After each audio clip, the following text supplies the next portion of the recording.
Hello, hello. It's the first time I'm hosting a game jam, so we'll see how this goes. I am a fluffy hobo. I run and help with Roman Nation, and I do my own stuff. So, with me today, we have the legendary Aaron, who is also, I believe, Indie Pants Gaming. Is that correct? Uh, Friend of Andy Pants, but yeah, I have a game studio called First Moon Games, and we are just fixing to launch a game called Legends of Boom. Ooh, Legends of Boom. Has it Yeah, got shotguns in it? It better have shotguns in it's got a lot of guns in it. It better. it. Nuclear warheads, we got it all, baby. All right. Yeah. Wait, nuclear warheads. Oh yeah, yeah. Ooh. You might have a new fan. I love Right. explosions. If you love blowing shit up, then we got you covered. Man, my first introduction to a lot of video games was Command and Conquer, and like my favorite thing was the tactical nuke from the Hand of Nod. Like that Yeah, was always just yes. yeah. So that kind of done me in for a lot of heavier weapons in video gaming. Nice. So give me a little bit about yourself before we continue.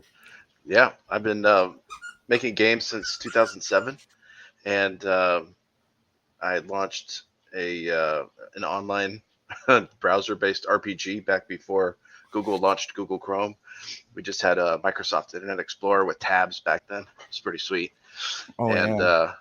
yeah, so that's kind of how I got my start. Real crappy kind of text-based RPG that did all Alright. right actually, and that kind of got me in the industry. Well, good. Did you make a lot of friends in the industry? Did you do it solo? Like where did you start with that? Yeah, I started off knowing nobody, and Yeah. me and a Um, buddy made a game demo at mhm. for a local jam that was in person, and Right. we showed it off, and that ended up getting us a contract to do a tiny little game. So we did that, and that got given away at GDC back in like '08 through 2010 as a USB swag. And USB swag. yeah, and so we just started meeting people at all the. We just go into the events, meeting people, talking to people, and that's Right. how it got started. All right. So we have some preliminaries, I believe, that we got videos to pull up, and Nice. we're gonna run through the people who didn't make the cut to work our way up to the finals for today. So, if my producer is ready, we should bring up that video. The first game is called Rome in a Day. Right. Shit's on fire. I like it already. There's a lot of fire. So, I like the old Age of Empires style with this. Yeah, it kind of reminds me of Tristram on Fire too. Getting a little bit of those vibes. I want to go find Wirt's Lake. Yeah. Okay, Okay, so less this fire. is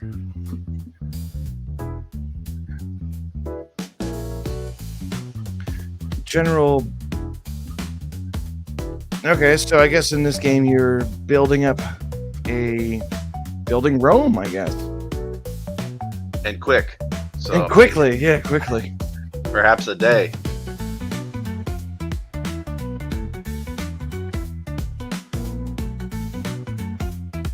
Okay, I wonder what happens so when it goes turns into night. right, so looks like here you get a. What I'm being told is we have to build up everything you can in a certain time period, Oh, and then it turns to permanite and it becomes zombies. that's a cool Interesting. idea. Actually, that's fun. So you get to create some stuff and then destroy the stuff. I'm liking this. Right. My question is, just to kind of not really shit on the game too much, but how do the zombies catch buildings on fire? Wanna? That's it's interesting. It's interesting. Yeah. I don't know. I feel like the game has got some potential to it, but I'm wondering if it's got like some sort of balancing issues that really need worked out for it, though. Yeah, as a demo, I suspect it definitely does Oh have yeah. all the balancing issues. But it seemed like an interesting idea, right? Build up quick, nighttime quick, destroy stuff quick. So I kind of like the loop. Oh yeah. I mean Yeah, that's no different than like Vampire Survivor, Survivor.io. Like you a set time you just build yourself up and whatnot. Like any roguelites are doing very popular right now. So that could have a nice gameplay loop. yeah, Which nice. I like that. always yeah, I mean gameplay loops are always good. Because if you got a good gameplay loop, you've got a set game. I mean, look at look at Borderlands, the original Borderlands. That game was kill, loot, get better, kill, loot, get better, kill, loot, get better. And then that ended up turning into a lot of one-off games where they would do that random loot drop stuff and then do the same scale. But I mean, Borderlands had a set system with their perks that where they didn't have to do the ungodly bullet sponge enemies, even though some of them could be. But that's always a game killer for me when you're just stacking numbers like that. Like, come on. Yeah. Um. So, Do you know how many games we got, Fluffy? How many games we're going to preview? We're doing like 1,000 games. We're doing one game. we have a total of 9 that did not make the cut. 9. All right. That's good. Hold on. Dog is rattling a deer antler behind me. It's driving me nuts. Like deer antler on the hard Fluffy floor hobo, is just folks. really bad. That was great.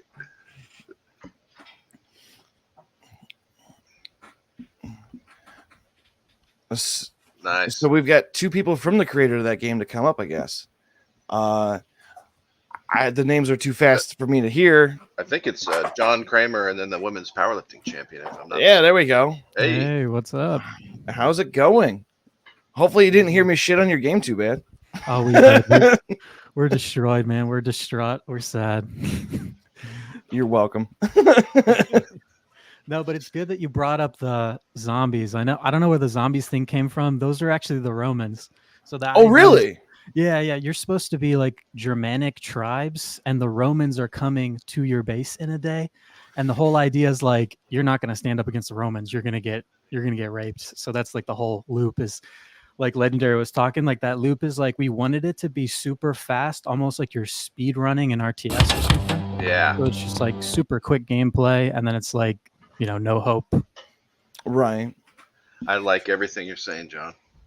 Thank you. And then what he's showing now is that was our Bears. I think so. This was Chudsoft, our studio's debut game, and we are like super excited to be the studio that brings bears into the next generation. We are innovating bear AI. We're bringing in bear simulations. It's going to be awesome. I hope people are super excited. Oh, hell yeah. I remember there was a enough of the joke. honey jokes either. I remember there was a joke a long time ago that from me and my friends, it's always like, watch out for bears. Always. Because you never know where bears are going to be at. Well, it used to be bats. You're playing NES, Super NES, Genesis. You're just getting fucked by bats every day. And now it's going to be bears. So this is going to be a hell of a timeline we're living in. So, question, do you have Wendigo bears? No Wendigo bears yet. Maybe drop bears. DLC. Okay. There's a DLC for you, Wendigo bear. If you don't have a bear with a Russian hat charging the line, you're failing. Oh, that is highly meme worthy. Yeah, there's gonna be bear skins for sure. Yeah. I can't wait for somebody to mod that out to the Chicago Bears team, like jerseys. It's just a person with a Chicago Bears team with the bear stats. Yeah, that'd be an interesting mod. Yeah, I feel pretty good with what we came up with in the time frame because like both me and Powerlifter got screwed over by 2 different hurricanes. I was displaced by Milton, and Powerlifter had like no power for the first week of the jam because of Helene. Wow. Oh, okay. Well, sorry to hear that, fellas. You did a great job despite that. Yeah, we worked through it. Are you planning on taking this demo to a game, actually? Actually, yeah. We plan on finishing it, releasing it on Steam. We're gonna our plan is to like drop a solid like 2 months more of development, drop it on Steam, see what the reception is, and then like develop it further if people are actually interested in it. But yeah, we're gonna like double, triple the content and then drop it on Steam. That's the plan. All right. Just for people who missed it, what is the name of this game again? Rome in a Day. Rome in a Day. Which engine did you use to make this game? did you make it yourself? Did you use like Unreal, Unity? What game engine did you guys use?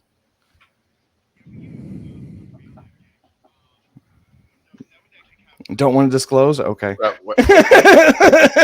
Oh, can you not hear? Can you not hear? No, He's no, I talking. can't hear him at all. Oh, what Yep. the hell? I can hear him. I just hear him struggling, like he's lifting heavy weights. Yeah. I'm not sure what. I don't know why I can't hear him. Are you muted in StreamYard?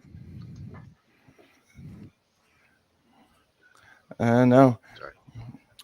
He's having technical difficulties, but Yeah. yeah, we made it in Unreal. Okay. All C++. Powerlifter, that sucks because Powerlifter is like he's like the coder. He's the coding guy. He knows all that stuff. I'm more of like the art. I was doing 3D modeling, the music, sound effects, that kind of stuff. Okay. It's like my domain. Yeah. Well, Is good this job, your fellas. first? Is this your first game that you guys have done? No, we have so we're actually planning on releasing a full-length like horror game. So another jam, we did a horror game, and it was called The Screening, and that one's actually going to be like a full-size, like $15 price tag horror game that's going to be releasing on Steam. We were going to try to get it out, the demo for it, for Screamfest, but this jam was like so interesting and so cool that we were like, all right, let's take a break from The Screening, which we're doing under a different studio, which is Graphic Ritual. And let's take a break from that and do this game jam. And then like this turned out so good that we're like, all right, we're going to finish this one and we're going to release the Screening. So we're busy, man. All right. So let's see if we got women's powerlifting champion up here again. Can you say something for us? Hey, can you all hear me now? Yeah, there we go. Yeah. Now we can hear you. Awesome. I don't know what that was about. Sorry about that, guys. I was talking like the whole time, and I guess it just wasn't happening. It's a bug, not a feature. Yeah, I guess so. Yeah, and the audio on here was weird too. It was like echoing. But yeah, like I was trying to say when you guys were asking about the engine choice. Yeah, we went with Unreal C++, which was actually kind of an interesting experience because we never really used that for a game before. So that was like another semi blocker for us, like we probably would have gotten a little bit more done if we stuck with stuff that we really knew before that. But it was definitely a learning experience. So So what did you use beforehand then? we used Unity before, and then we used for our other game. I believe that John was telling you about the screening right before, while I was messing with my microphone. We were using Unreal for that, but it was all blueprints because I was trying to focus more on learning just the Unreal's tools and things like that, rather than trying to mess with learning a whole new programming paradigm, I guess. So okay. Real quick, where did you guys get your training from? Like, did you self-taught, or did you just something you had in the background? I have been a software engineer for almost actually a little bit over 10 years now, but as far as like games go, I'm mostly self-taught. I don't really have a background in games per se. Okay. How about you, Kramer? Where'd you get your 3D modeling? So that's just self-taught. Not that I'm like great or anything. And then like music, I've just always been into sound design and music and stuff. I work in tech, but not coding. So it's like I'm lucky that like Powerlifter's on the team because he's like a coding genius. The yin to your yang. Oh yeah, he's because he's doing the brunt of it, right? I'm just doing the assets, and he's doing the actual, boots on the ground coding stuff, which is, that's tough. All right, Aaron, you got anything for him? Fellas, good job. Keep it up. You definitely have, in a quick amount of time, turned out a great little demo and a good idea too. I mean, it's thematic and everything, and I'm looking forward to this horror game. So we'll keep eyes out for you. Let us know when your stuff hits Steam. Yeah, for sure. Yeah, absolutely.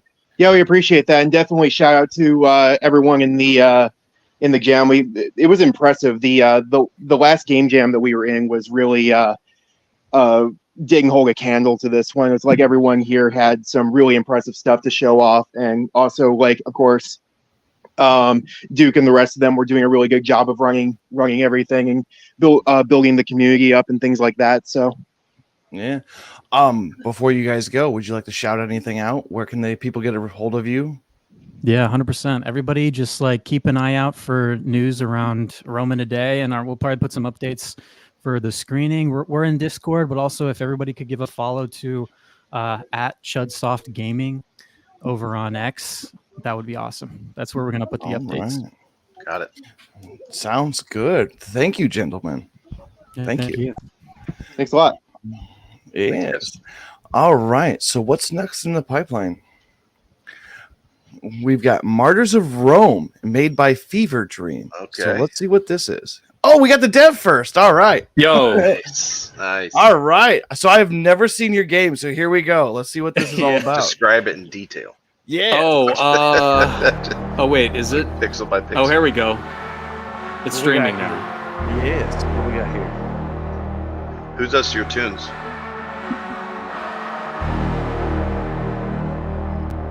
So we've got like an escape the back room kind of thing with violence. Like it. It is Backrooms inspired. You can definitely see that. So you got a puzzle game, huh? Those are grenades. It's hard to really put this game in a genre. I'm gonna be real with There you. we go. It's like, Very interesting art style. yeah. That's cool. So what's A with big the? shout out to Tree and sorry, this name is Go ahead. Koa-Rin for the wonderful 3D models of the beetle stuff and the temple and the little explosive balls that you throw at stuff. Yeah. I think it looks so cool. Yeah. It was great to work with them. They're amazing. And Taylor, I mean, sorry, who made the who's part of the jam too. He made a really cool set of pottery. That's a with the very Beatles on interesting 'em. take on Slender Man with the TV. It was that a what that's- Slender Man. But it looks like it should be though.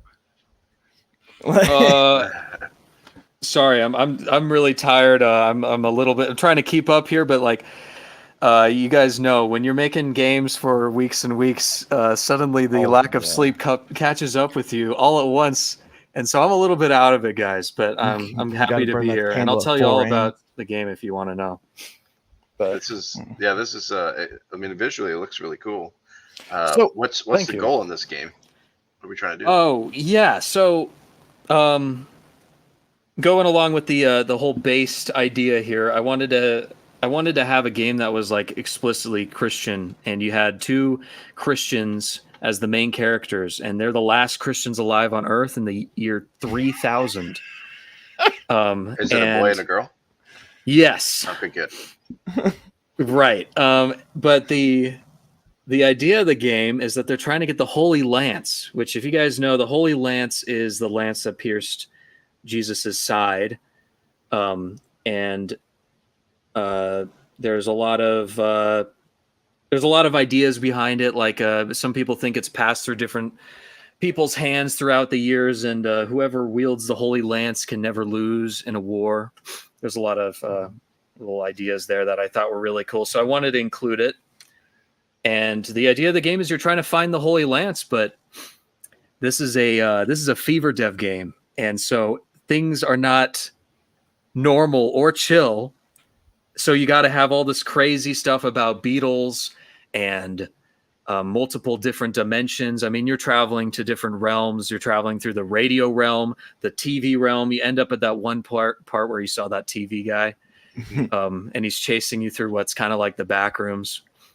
Okay. It's all very insane, and a lot of people didn't really totally get what I was going for, but that's kind of the point. Like, you're supposed to just jump into that game and really delve into a just completely weird world of just insanity. And so in that way, I think it was the game was a success. But yeah, Mike, I have one question.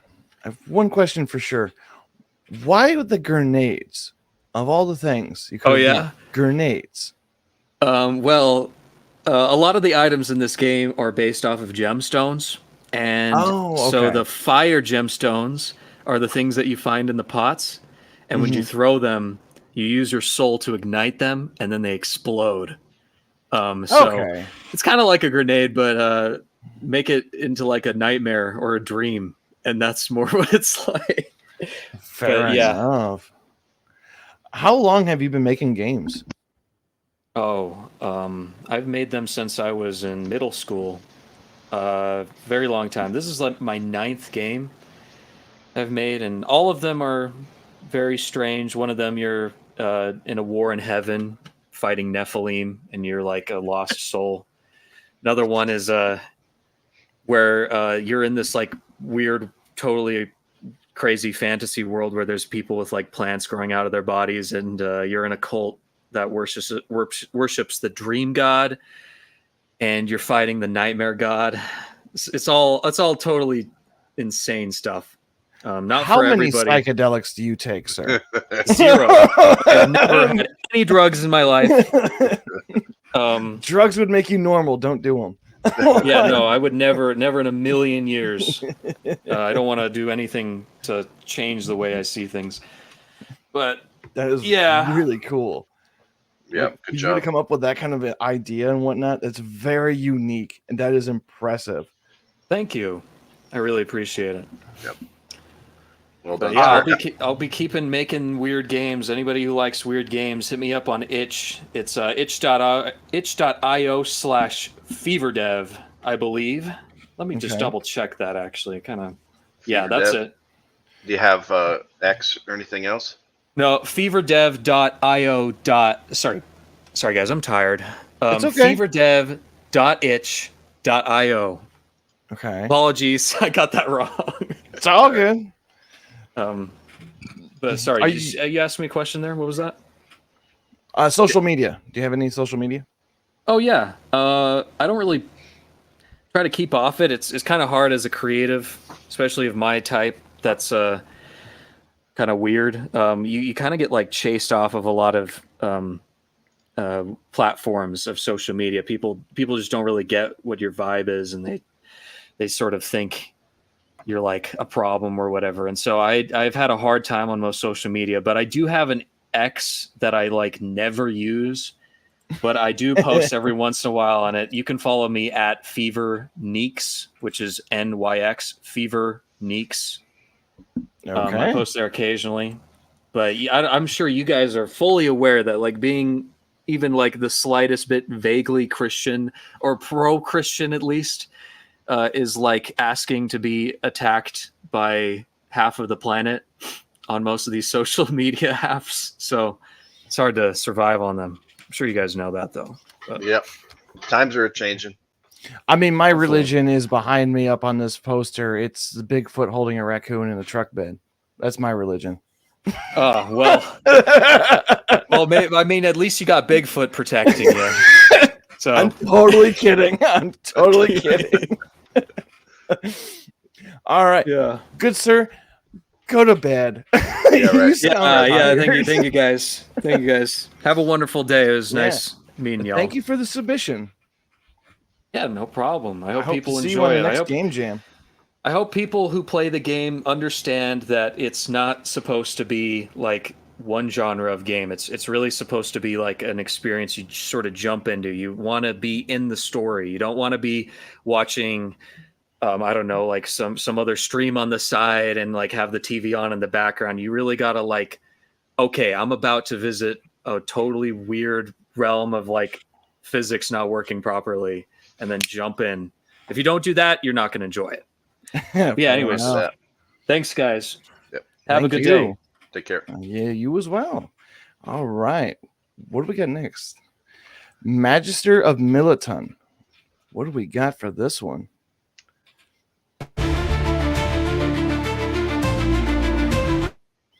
It's So we have interesting. Yeah. Settlers of Catan. Oh, and I'm God, a what was sucker that for last hex one? boards, Fluffy. Yeah. Can't get enough. That's right. I don't know what it is, but when you have unit movement, that hex math just works out so nice. Look, I'm an RTS pro to some degree, and like having hex grids and controlling multiple units at once is always a thing for me that I enjoy. Although this honestly kind of looks like a mobile game, but it looks interesting to the point of you're controlling 4 or 5 different things at once. Strategy's definitely involved in this for sure. And Looks like it's if just I'm a not base of numbers. mistaken, this was made by Scappy. Scappy? Scappy, and believe it or not, he didn't use a game engine on this. He just programmed all that up. With Really? Yeah, just low level, That's good even more old-fashioned impressive. code, right? That's okay. That makes it much more impressive knowing that no game engine was used, because that Yeah. makes it even harder. He did it the old school way. Right. And I think he was going for sort of an unlimited unit count. Which, sure, there's yes. a limit somewhere, but I've seen some videos where there's a hell of a lot of stuff going on. They got ships and just hordes of dudes, and so look pretty cool. Right. I'm done. I don't think we have Scappy up here to join us for it, but that is I could see that totally being expanded even further. Like, imagine if he had Unreal Engine 5 or something to expand with that. That game would get insane fast. Yeah, it kind of gave me some old Populous vibes too. You remember back when it was on the Oh book? yeah. Yeah. You could do something pretty dope with that. Oh no. Battle for Westnoth. That's what it reminded me of. That old game. That game was ridiculous sometimes. I couldn't beat it. I was 12 when I played it. I couldn't beat it. I had to cheat the game. Nice. We've got a bunch of Gladiator games in this jam, right, Fluffy? Yeah. So I've got 2 producers yelling in my ear at once. I need them to stop, please, and tell me exactly what I need. Thank you.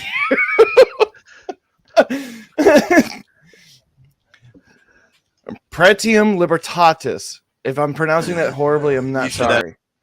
There it is. Okay. Okay, this is a Gladiator game? Why do I got a feeling we're going to fight liberals in this? Or this brick wall. We got to get through that first. There it is. An old. This looks like one of them. What the hell is it? Congregate games that you play in the web browser with Flashplate.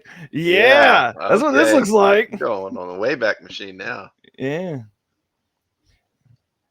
Okay, so you can Spartan kick. Come on, get that guy. And this must have taken inspiration from oh man, what the hell is it called? For Honor, where you had directional attacks that you could block, and that's why they keep switching hands. Yeah. Yeah. Okay. So he's got himself quite a. So these guys just keep coming. So the strategy here is whoop some ass or get ass whooped. Last man standing. Here you go. Okay, he's taking out 4 dudes at once. 5. We need Russell Crowe up in this thing. This game could be hard in a heart. Like, this game could be hard very quickly. Oh man! Although there's even more people coming. Yeah, now he needs that grenade from the last game. Kill fast or be killed, huh? Yeah, I like that. Got some crowds up there on the wall. There. Yeah. You got the hands up.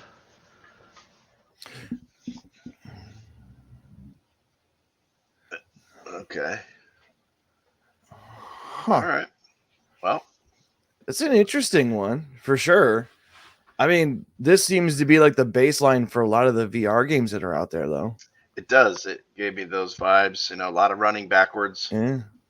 I mean, if this was made by one person, then yeah, that's not bad at all. Who's that? Draconic? Looks like it was the developer for this. Okay, Draconic. Shout out Draconic. Yeah. This is yeah. This game has potential. This game has a lot of potential. I want to see weapon pickups. Yes. If you were able to pick up weapons as you were fighting, definitely. They get like embedded in the guy, so you got to go get another weapon. Yeah. tigers, Or possibly lions. even throwing weapons. Yeah, like daggers, knives, stuff like that. Oh yeah, Maybe pits. pick up a With shield. all that running backwards, dude, a bamboo pit would whoop your ass. You would not see. You need a rearview mirror. Traps. Yes. Situational awareness while fighting. That would be even better. Nice. What do you think they used for that game engine? Because I think they did it on their own. Yeah, I do not recognize it. That's what I mean. Like, Yeah, the art style for it is so unique. It's hard to say like what game engine was used for. that was So I like think they the did it on South their own. Park game engine. South Park game engine. Yeah, that's what I was getting. I'm being told they Godot. think it's Godot. Yeah. Oh, is it? Is it Godot? Godot? How do you say it, Fluffy? I don't know. I've heard Godot. I've heard Godot. I've heard Never Touch It. I don't even know. Yeah, A lot of people like. I think Godot you've been had a drinking a lot, recent. Well, I think Godot recently had some controversy, and there's a lot of people who just dropped it because they went a more. They changed their terms of service for something, and nope, like everyone was like, "I ain't touching it no more." Now, was it the terms of service for actually using the game engine, or that they just wouldn't promote it or anything? Because how do you do that with open source? I don't know. Like that, I guess I could look into it and see if there was a. Yeah, it's an odd community thing guidelines to sort of be open source, but then tell people how to use it like in a non-commercial way, like in a political way. Right. Yeah. So I mean, you can't stop tiny tyrants from tyranting. Can't We just gotta find those guys and It's retired. quit dealing with them. Lord Farquaad. There you go. Tiny Tyrant. That's the first thing I thought of was Lord Farquaad from Shrek. Yeah. And in the morning, I'm making waffles. Yes. So what do we have next, producers? Gladiatorium Stratium?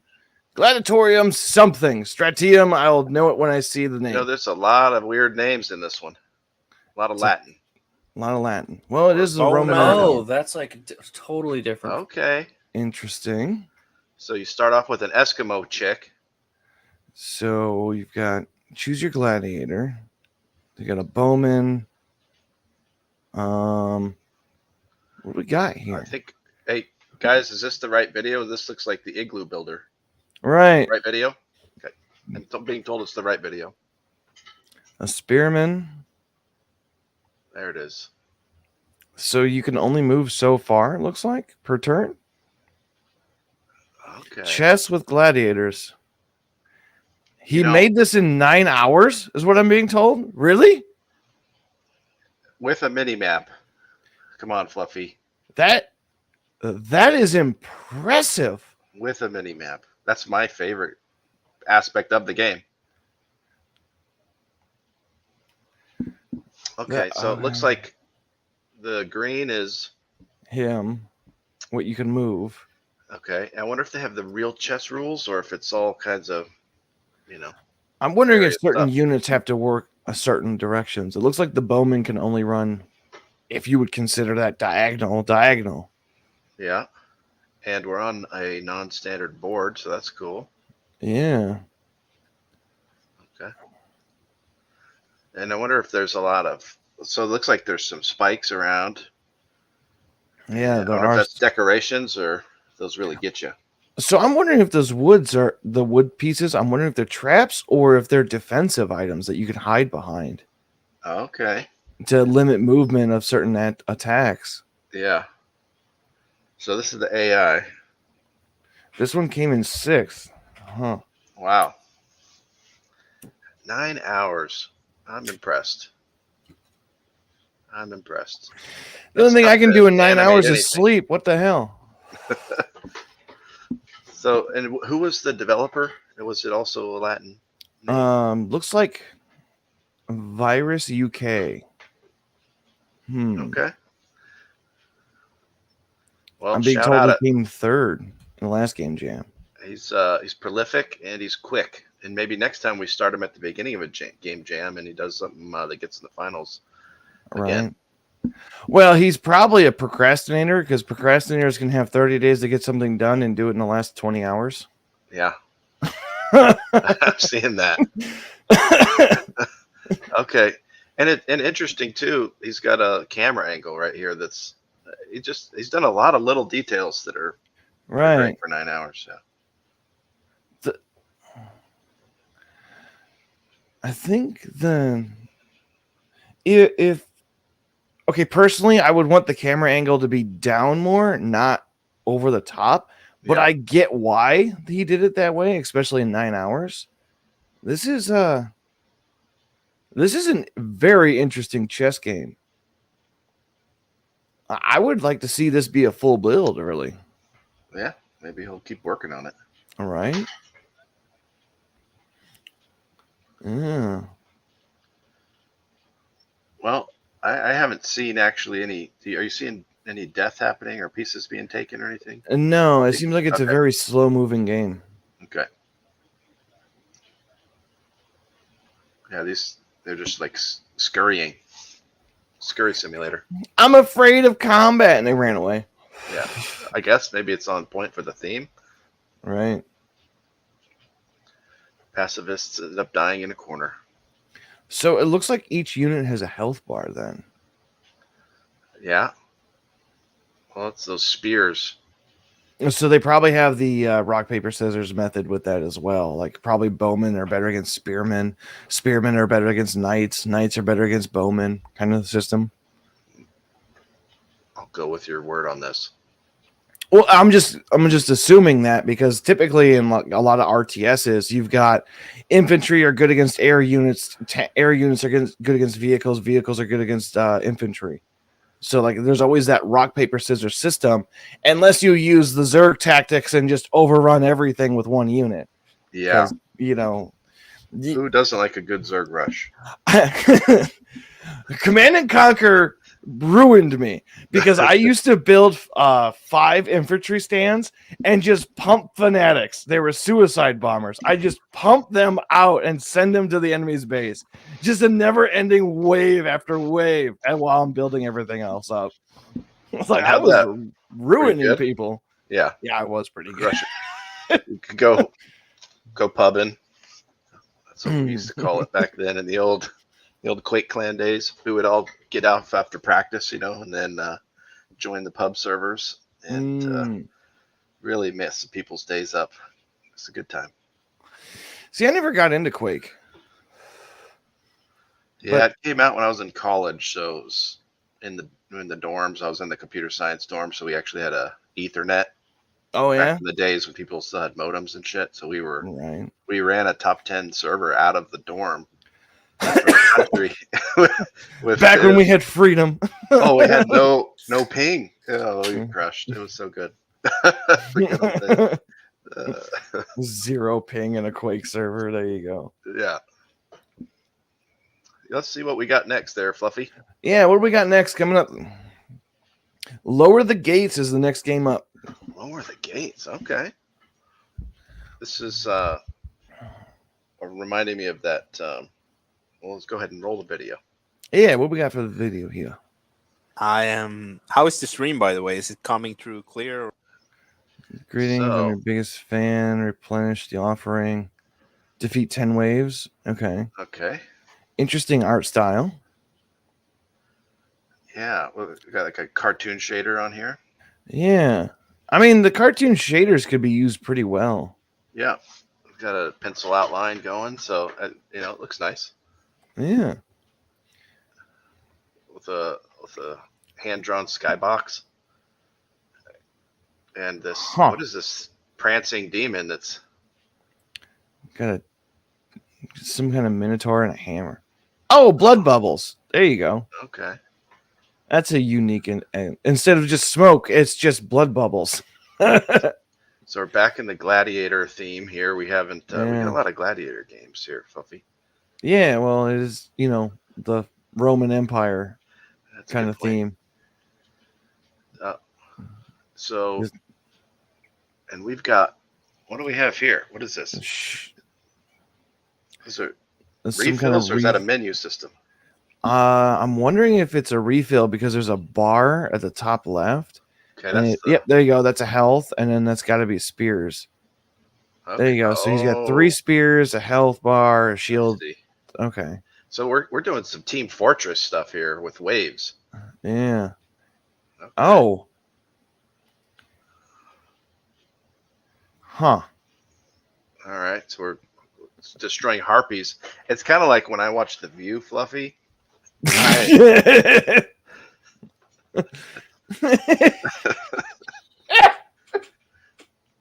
Why are you picking on the chickens?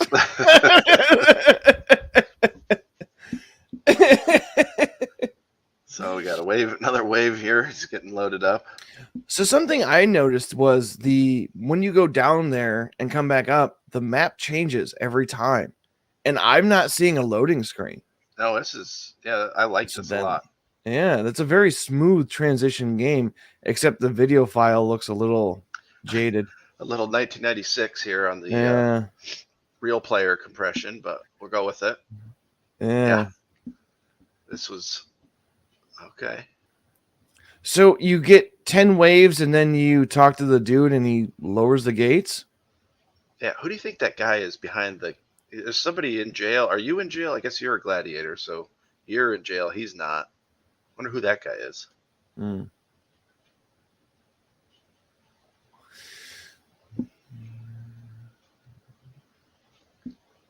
Okay, we got another demon Minotaur thing. We got spikes to deal with. Looks like a harpy. Damn harpies. Okay. Well, this is pretty cool. Do we know if this was made by a team or just one person? I don't know, Fluffy. 2 people? I'm thinking I think that's couple what I heard. guys. Huh. All right. I gotta say his arm is fucked. I don't know if it's all the gladiating that he's doing or what, but he's got. I bet his shoulder's been dislocated many times. Look at the way he's holding that shield. This is a very interesting game. Yeah. Okay, so I guess this is the last of the gladiator intros, and this one was one of the runners up too. So, I mean, I like hand drawn animations. I really do. They give it a nice touch to things. Yeah, it's just kind of. And I love if you're gonna pick a style, go with be a style. It's awesome, right? Whatever it is, because we've seen some goofy ass styles make it big. Yeah. I'm thinking Among Us. Not saying it's bad, but it's just a funny little, just real simple. But that shit. I mean, Hades was hand drawn, and look how popular that got. Well, yeah, that game that's pretty dope visuals. Yeah, and all of those are hand drawn. Like that is impressive. Yeah, that's amazing. Okay, so what's next on the itinerary here? Axios. Is this another gladiator game? You're part of the whole. Mechs of Rome. Let's go. Let's see what this is. I love mechs. This is impressive. They could just stop here. Yeah, they can absolutely stop right here. I'm sold. This I love this game. This is okay. So we got a big tower shield mounted to the side of a helmet mech. With looks like some kind of spear. Wow. I already love this. I already love this. I'm a fanboy for mechs. I grew up watching Gundam. Like I'm fucking sold. This is let's see what this does. Do we have a story mode? Does it? We do. But we gotta read. Okay. Let's pretend I read all that. Oh, there's a lot of story here, Fluffy. There we go. Oh man, it's a side scroller. All right. So a side scroller with a mech game, or with a mech warrior. What do you get to do? I would hope you have to fight other mechs. It says enemies 1 of 20. There he goes, shooting a spear out of his eye. Oh, he had that shoulder mounted. There you Cornhole go. chucker. Cornhole chucker. Okay, Fluffy. What did he get there? Was that an arena? I don't. He's interesting. We're definitely dealing with a variety of visual styles in this one. Yeah. It's not often you see a mech game or a mech-based game with side-scrolling. No, not especially with these fucking Castlevania jumps right in the Right? first level. This guy's struggling. Yeah.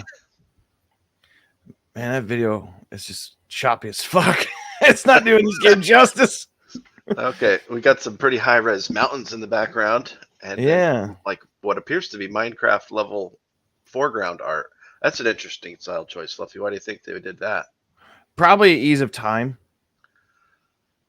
Yeah. I mean, usually game jams run like 30 days, 2 weeks. They could be whatever. I got recently going down the YouTube rabbit hole for watching like 15 developers develop the same game, but they were told nothing about what they each one were doing. And like some of those games just come together really out there. They're pretty cool, but they're just like really out there sometimes. Yeah.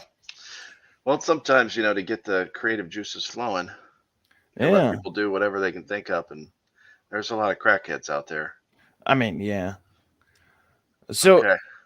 I'm wondering if they were to expand upon this game, they should definitely add like multiple weapons as pickups.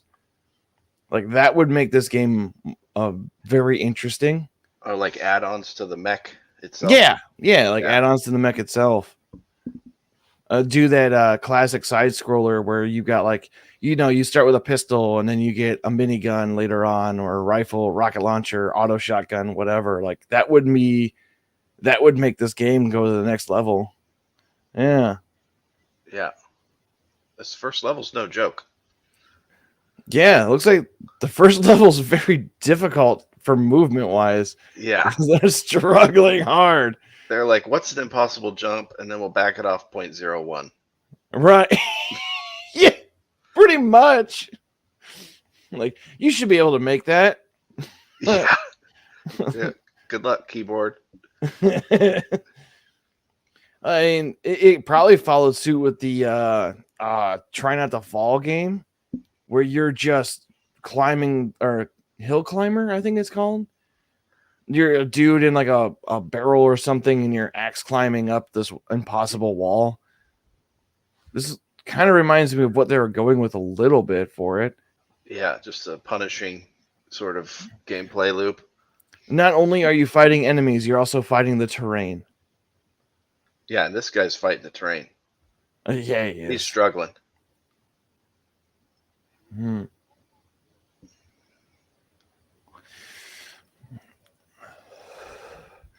Okay. Yeah.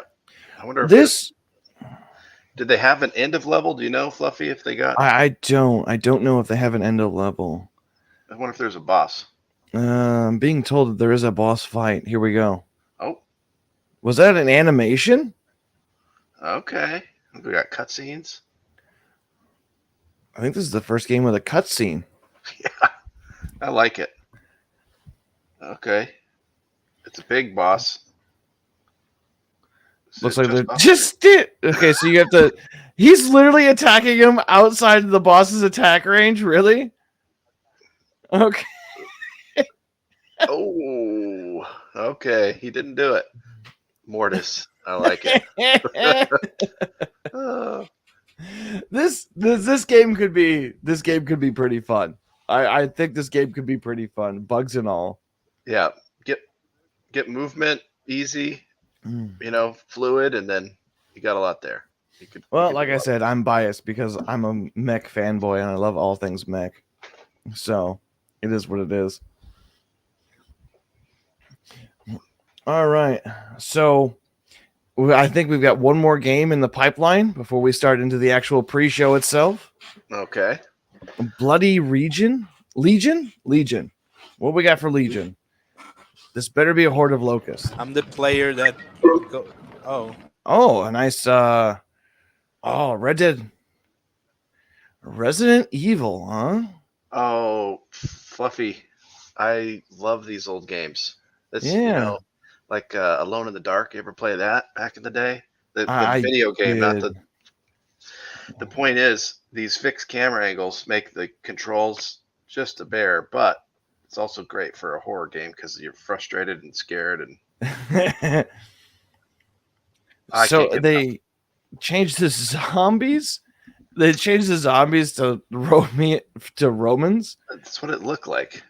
Well, it might be With a Luger. okay. Okay. The lighting's good. He's got a menu system in this. Yeah. We've got a health system. This is a robust demo here, Fluffy. If Yeah. he gets out of this room, Yeah. The camera's the final boss. definitely. Okay, he's got a little shooty shoot. He's trying to figure out the controls There for it is. That's Fluffy, it's story time with an old man. okay. You know, I remember getting the Alone in the Dark demo on a floppy disk. If you remember what those were, they were these tiny things that Yeah, basically 3.5 got ruined inches after wide. 3 or 4 times of using it. Then you suffered. But until that day, you were able to put it into a computer, wait 20 minutes, and then play something. Yep. Alone in the Dark was like this fixed camera angle, and they were able to do cool backgrounds, like pre-rendered stuff back then, and then like 8 polygons worth of 3D. And I think that's why they went with these fixed camera angles, like mist and that kind of stuff. You Right. get pretty graphics. Now I still like that, but if you weren't from back then, you're probably gonna hate it because it is no fun. Yeah. I mean, one of the reasons why they added mist and whatnot to it was because of the render distance. I knew that much. The other thing was it added a unique element because it constantly felt like you're controlling a player rather than being the player themselves. Or Yeah. you're just like watching a movie aspect to some Yeah. degree. Yeah, the struggle. You gotta internalize it. Did he Yeah. just pull a giant sphere out of a toilet? I think he did. Okay. Well, I'm just glad it wasn't a log. I mean, a diamond in the rough, some may call it. We'll see at the end of this level, Fluffy. I don't know. So he's filling up his health, and I guess his health is based on earthquakes that are in the surrounding area. I'm wondering if that's a Resolution's heartbeat. low. Yeah, I'm wondering if that's a heartbeat, and that's how you tell your health. Okay. Yeah. Now, normally when you see those kind of like the green lines, it's not part of a computer monitor. It's not a Yeah, the actual EKG. stick going up and down, is it? For earthquakes, it's like just a pencil on a springboard. So anytime there's any kind of rupturing, it would dangle the pencil one way or the other. Okay. And that's how you would record seismic quakes. To my understanding, I'm not a geologist. I don't really know. Well, But that's sounds like my you're doing a rudimentary mashup. understanding. Well, I think he's got, the lighting's nice, for one of these scary games. Yeah. And we got some fire. I'm a sucker for good fire. I don't know what's happening in this picture. Can we blur that out, Fluffy? It's already blurry. Maybe it doesn't matter. I'm not even sure what's going on in that. Yeah.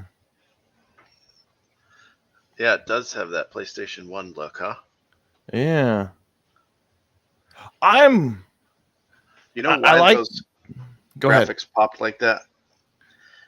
It's because they didn't have like depth sorting in the hardware in the PlayStation, so they couldn't tell, because you got stuff overlapping, Mm-hmm. and sometimes it would sort before, sometimes it would sort after. So they had those artifacts. They also had the way they did the textures. They couldn't quite, texture properly. So this guy's recreating that with the shader. Interesting. What game engine do you think he used for this? Because I'm thinking he probably used Unity for this. Unity? Okay. It's my guess. Yeah, you're probably right. Yeah, this is, I think, a good job on hitting the genre target. Oh. Would be hard to do with a keyboard. Hard to play. Okay. This is I'm happy with this because it's a callback to the old classics. We never would have gotten modern gaming without these. Yeah. And the fact that somebody brought this back to life is always a fantastic feature. In the scene cuts are, I mean, he's done some work here with these transitions interior. They're quick, but when he goes outside, they do a little, fade in, fade out. Right. This is a highly polished demo. Right. Do we know if this was done with multiple people or just one? That's true. I don't know. I'm asking the producers. I think, do we know if this was made by one person or a team? They're not sure. is it I think it's one person. Gabriel Sanchez, if I memory recall. Okay. This is impressive.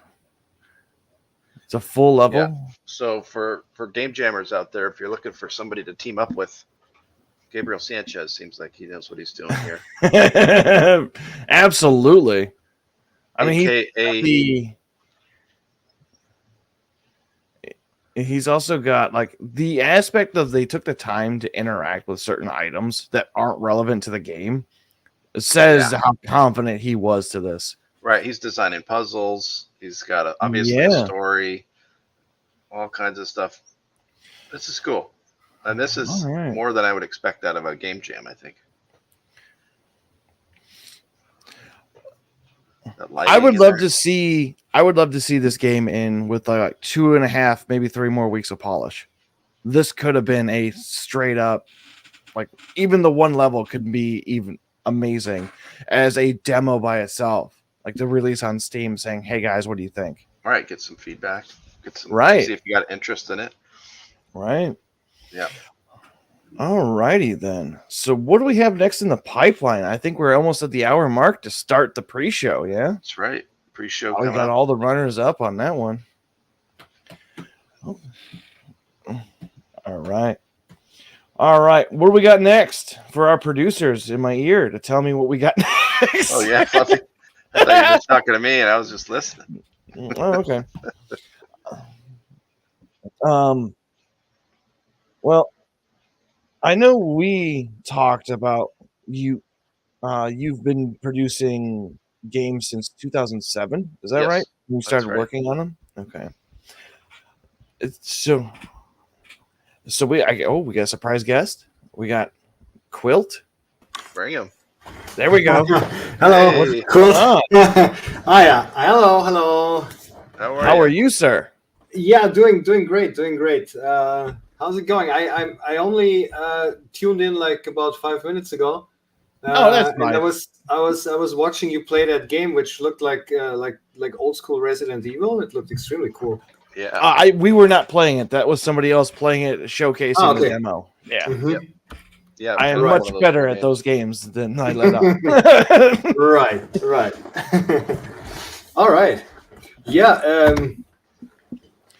So who are you? What do you do? Yeah. I'm the main dev of Cult Games or KVLT Games. It's always a bit like people are always a bit like confused as how to pronounce it. We will probably, I can already tease you that we will probably make a rebrand and go with a different name in the future. But that's still a bit off. Anyway, I'm the main dev of The Great Rebellion, a little indie roguelike platformer, which we released this February. And it's been quite successful. We have a lot of good reviews on Steam. And yeah, the game is decidedly anti-woke, you could say. It's making fun of, DEI, wokeness, all of that stuff. And to put it shortly, like we wanted to make a game that does all this and has the commentary, the social commentary and all that. But it's also a fun game. Like I think that any messaging or whatever is completely pointless if the game sucks. So it was our first and foremost goal to make a good game. And considering it's our first commercial game and we had basically no budget, I think it was quite okay. It turned out quite well. And we're working already on our next titles, and that's the short version of it. All right. Right. Nice. How long have you been producing games? Well, me personally, actually, for a very long time as a hobbyist, like I started developing or being interested in game development as a teenager. I mean, way back, at MS-DOS days, programming in BASIC and Turbo Pascal and that kind of stuff. I did release a game already some time ago, back in 2016, with a friend of mine called Atomic Butcher. It's still on Steam. But technically, I guess it counts as a commercial game, but it was more of a hobbyist project. But yeah. Nothing wrong with that. Right. No, absolutely. I mean, we didn't really market it that much, but yeah. Hey, it is what it is. It is what it is. Something out there that's better than most people. No, absolutely. It's. I'm still proud of it, and one day maybe the game will finally get the recognition. So, and I did work at a gaming company also in Austria, where I'm actually from, in Vienna, way back in 2010. So I've always had this like history with game development, but yeah, this is now like the first real step towards establishing our own independent gaming company. So I'm told we have a trailer for your game. Yeah. All right. We'll wait for that to get switched over. The time has come to ask, are you winning, son? Enter a future where freedom is a distant memory. Globalism has won, and rebellion is the only hope. You are Human 1028. One man against an empire. He's not just fighting for himself, he's fighting for Europa. Ancient powers will rise to aid him in the Great Rebellion. In a future where humanity is on the brink, you'll face the ultimate enemy, a digital dictatorship that owns everything. But judgment comes for those who deserve it. Too bad they all deserve it. With every playthrough, a new challenge. Every weapon, a new strategy. In this dystopian cyberpunk roguelike. The game where no two rebellions are ever the same. Make Europe great again.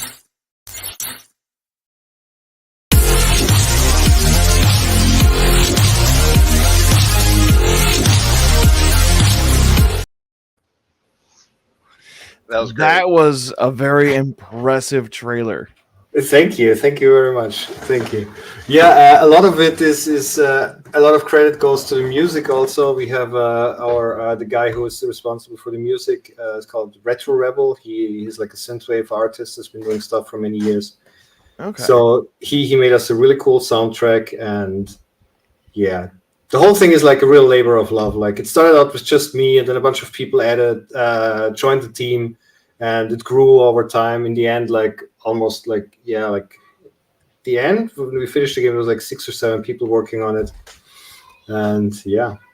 All right. Nice. So I have to ask, when you had the enemies that you have in the listing, who did you get inspired by? You don't have to name names specifically. However, I did pick out a few faces. I was like, that looks like Dr. Fauci. I'm like, it's actually not Dr. Fauci. That was our first pick, but then we chose somebody else who is who's like an idea giver for, let's say, like transhumanism and certain one of the Schwabs, ideas. maybe. No, but it's like he has written. He writes books, and this is very well. He's often in Davos at the big meeting. So you maybe you can figure out who it is. It's a bit like I don't want to name names.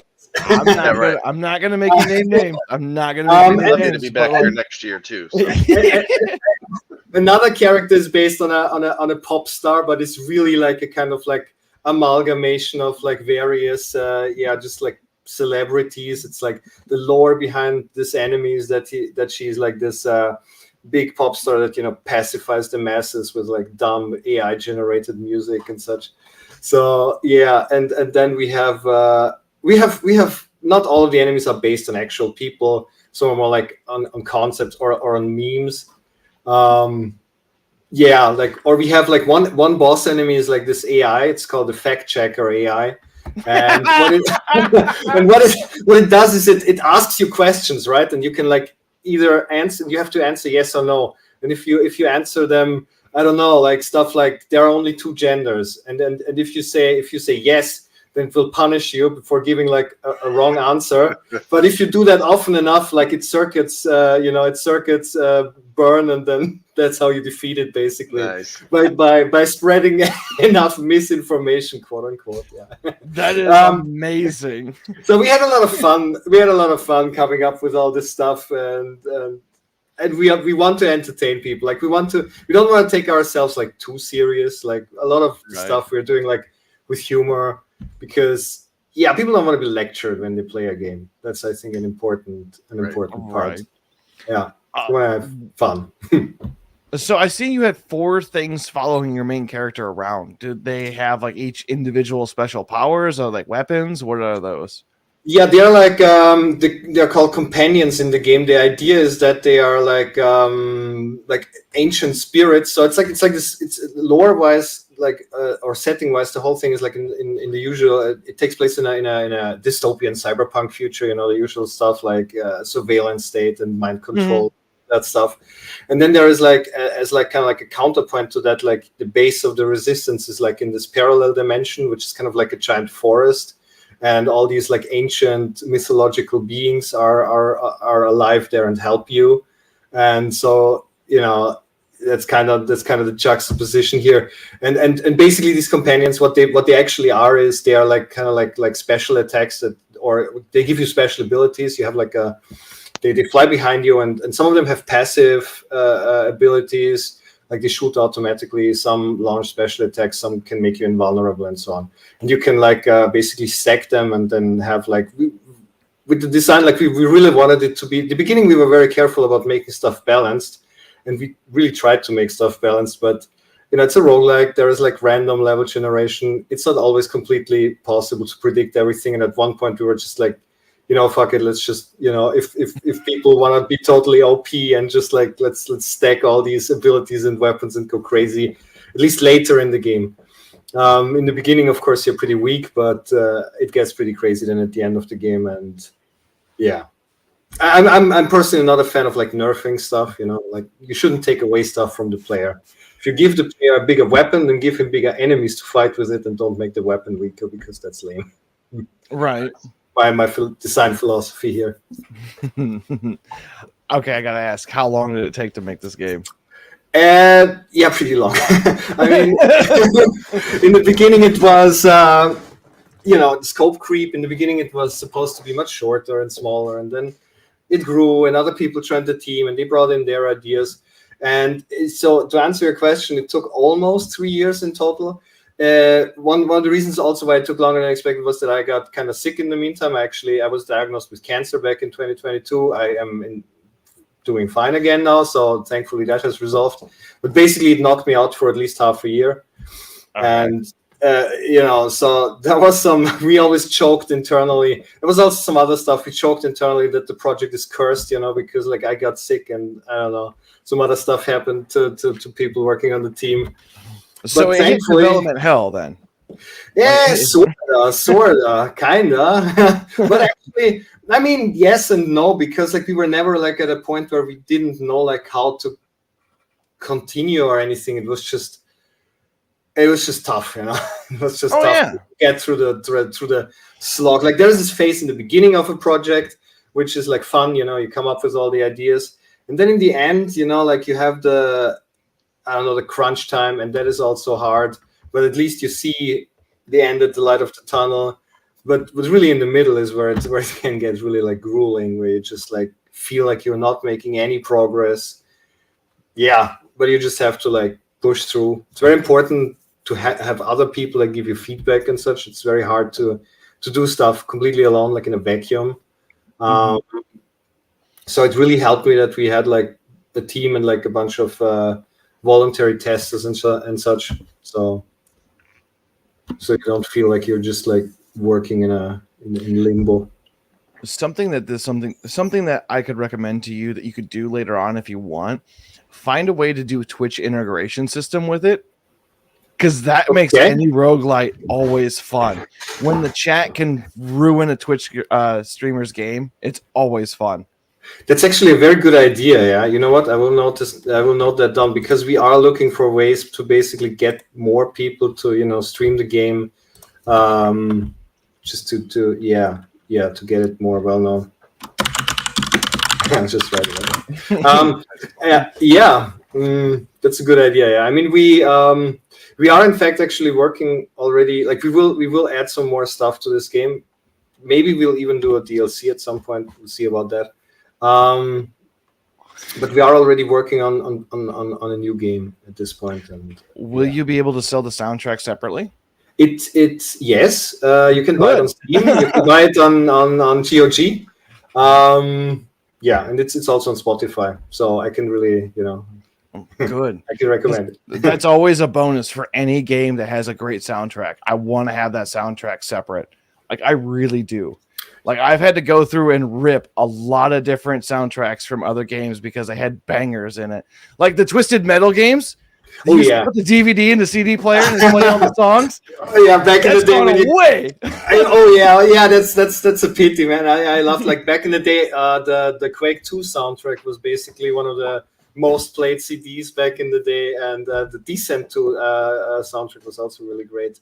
So yeah, it was like it was great when you could just like play them in a CD player. Oh yeah, you got anything, Aaron?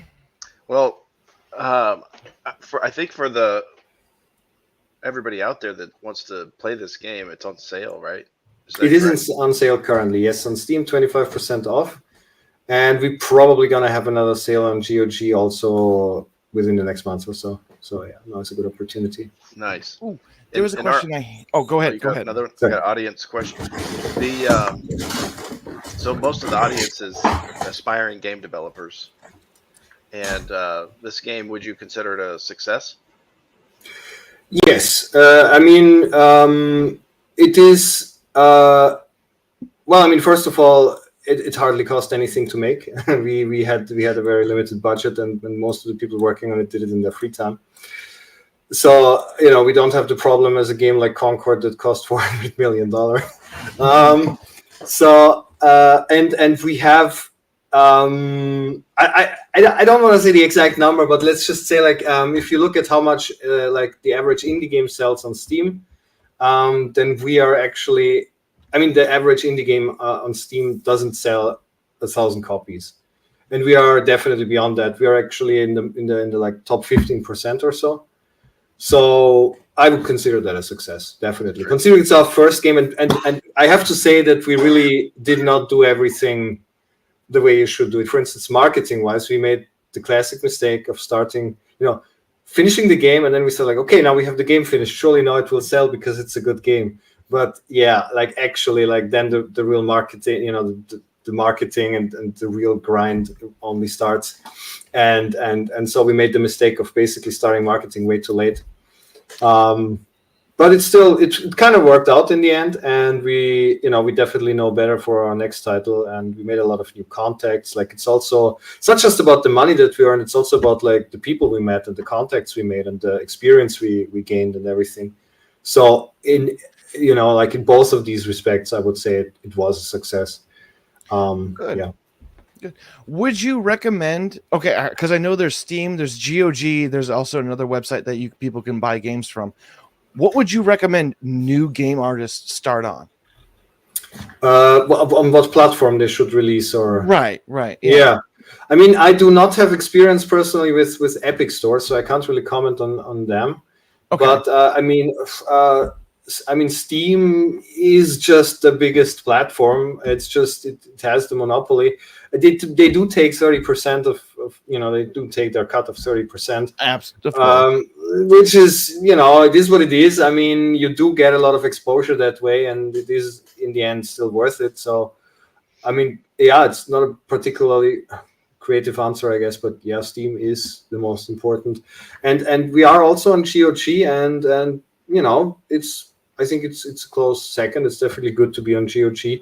They are a little bit more, I guess picky when it comes to what titles they take. Like in Steam, you pay $100, and unless you upload like literal malware or something, they will they will take your game.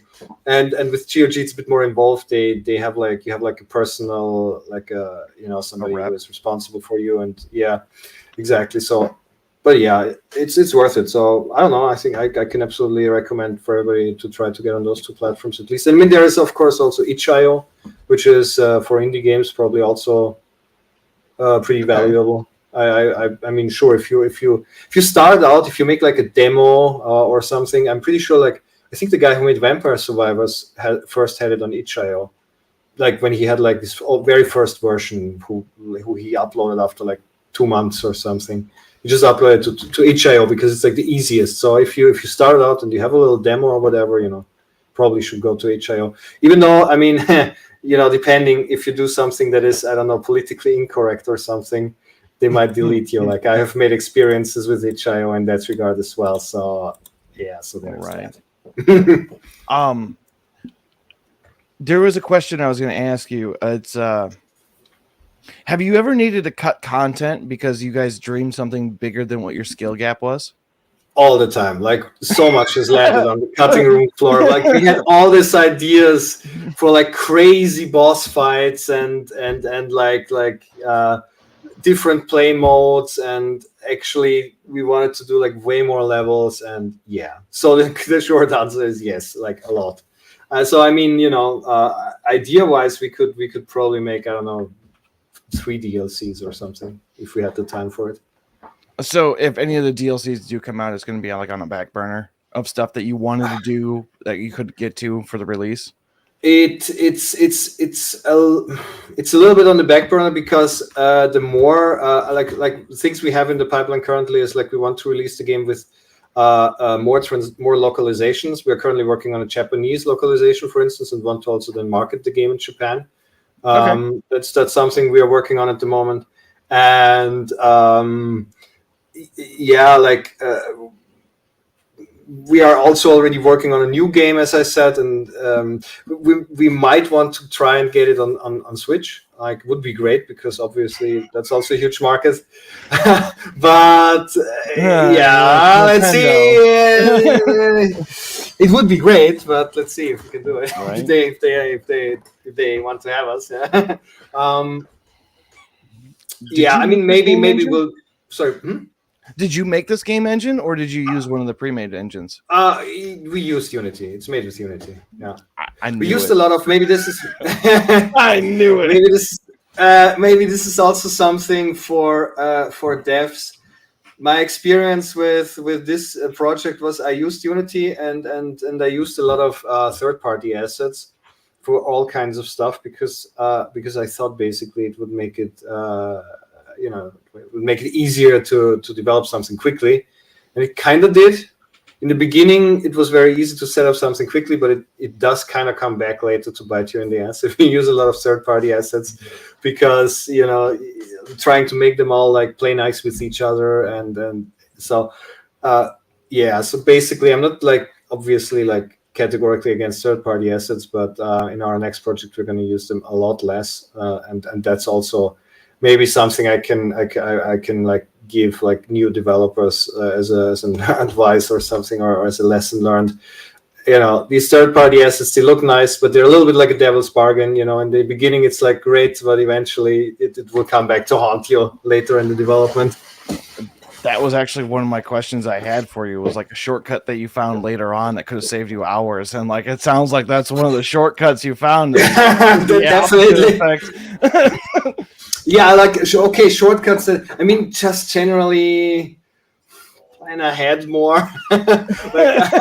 like just especially in the beginning, it was more like like in the beginning of the game, I was like, it was almost kind of like a bit like frantic. Like I have to get something together that kind of works, and so you cut corners and you do stuff not exactly by the book. And that does come back to haunt you. So I know it's like it takes a certain kind of like discipline, because it will take longer until you see tangible results. But it is like the technical depth, it will catch up with you. So This sounds like a problem for future me. yes, exactly. And it worked out great for past me, but future me. No, it was. I mean, I can't. That was definitely a big lesson. I don't know. I just like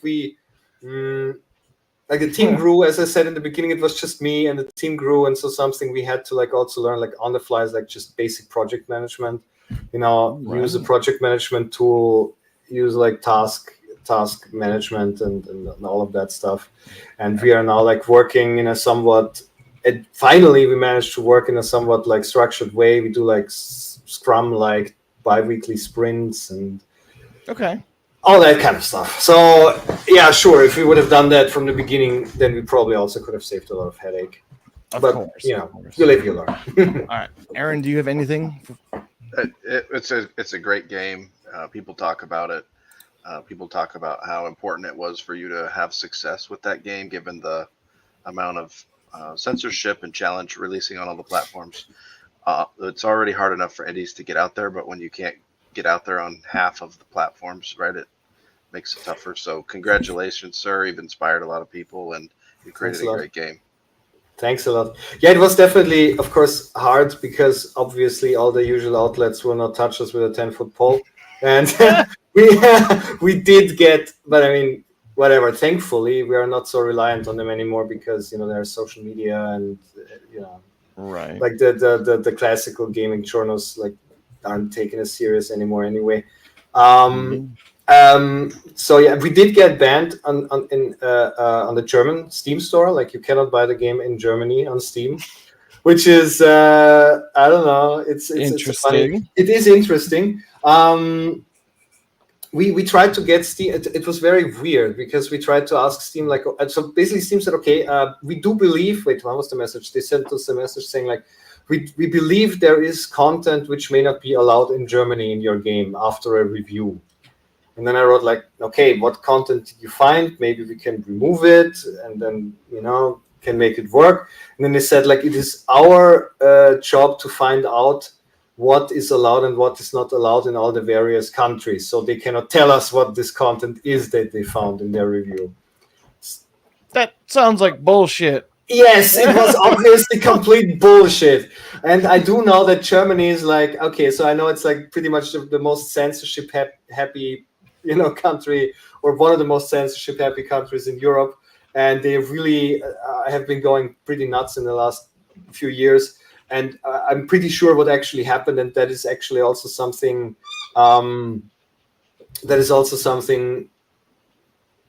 don't want to dox anybody, but like basically we have some insider information that what happened almost certainly is that basically a certain German authority has. It's not banned. The game is not banned in Germany, but they called Steam and they said like, "Hey, take this off. It's like evil and blah blah blah," and they did. And funny enough, GOG didn't, because I'm pretty sure they also got the same call or email or whatever, but they didn't. I don't know. No, right. Maybe it's a thing with Poles not wanting Germans to tell them what to do or so. I don't know. So we have the host of the Jamcast coming up on stage here. Right. We've got Duke to Die For coming up, I believe. There he is. Welcome, sir. The host with the most. Hello. All this is possible because of you. Can you hear us? Fix your audio. Oh, yeah. Hello? There he is. There you are. Right, I'm in. I can't hear Fluffy or Roland though. You can't hear me? Hello? What? I think it's on my end. I'll have to channel. Probably. Bug. Not hearing me is a feature, not a bug. Yeah? He doesn't hear me either. It's all right. All right, go for it, Duke. Take two. There we go. I can hear him. What's going on, Yes. everyone? Hey. It's going. Hello. All right. I by the way, I still can't hear either Fluffy or Roland, but we're gonna figure it out. I'm gonna be back on stage in 40 minutes introducing the judges and all. I just wanted to hop on in here and do a little shout out to Aaron for his amazing game. And yeah, and for sponsoring us. Well, you're welcome. It's a great jam. Happy to be a part of it. Yeah. Yeah, I see you've been playing some of the games. I've been in the back end doing some other stuff over here, but you how many of the games did you get to play? We went through, and I think I've gone through about 10. Oh, yeah, on your own? Yeah, right on. Which one was your personal favorite, Aaron? Mine was Legion Rising, the game that was done by Gabriel Sanchez. It looked kind of like Alone in the Dark, Resident Evil 1. Yeah, I was digging that quite a bit. It was nostalgia vibes. Gotcha. Yeah, I can agree. It was pretty great. Yep. Are we gonna do a rule for Soslo's game? Oops. Legends of Boom. Legends of Boom.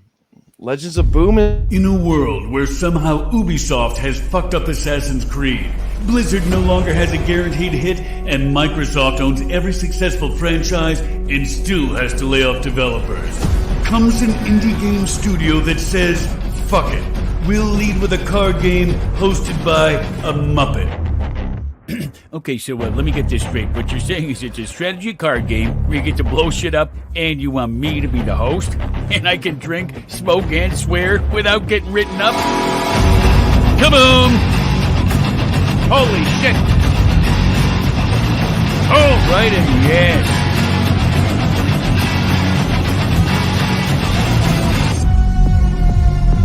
Tonight's matchup, Mommy's Home Alone toy takes on the hot lava balls in your face cannon.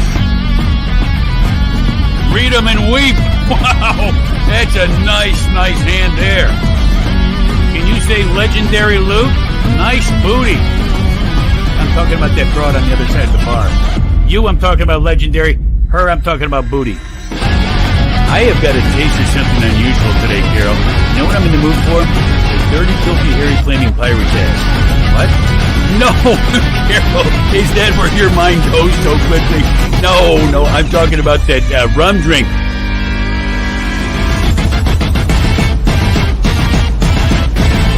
Legends of Boom.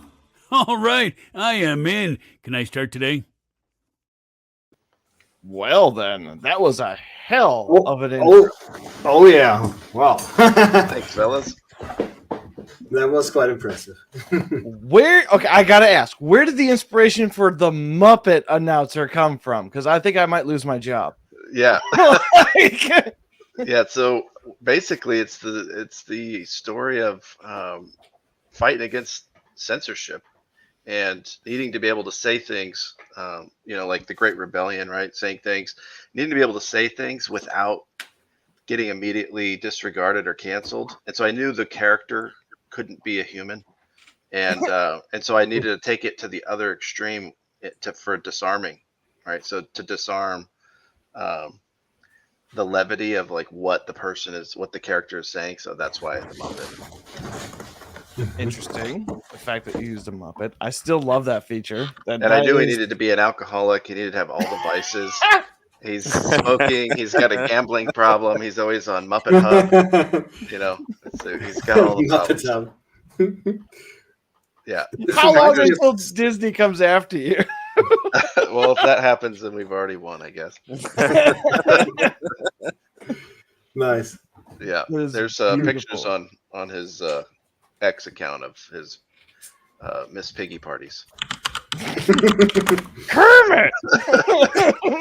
Did he have Muppet freak-offs? Yeah, he did. Hey, don't post those pictures in here, man. Yeah, no pictures posted in here.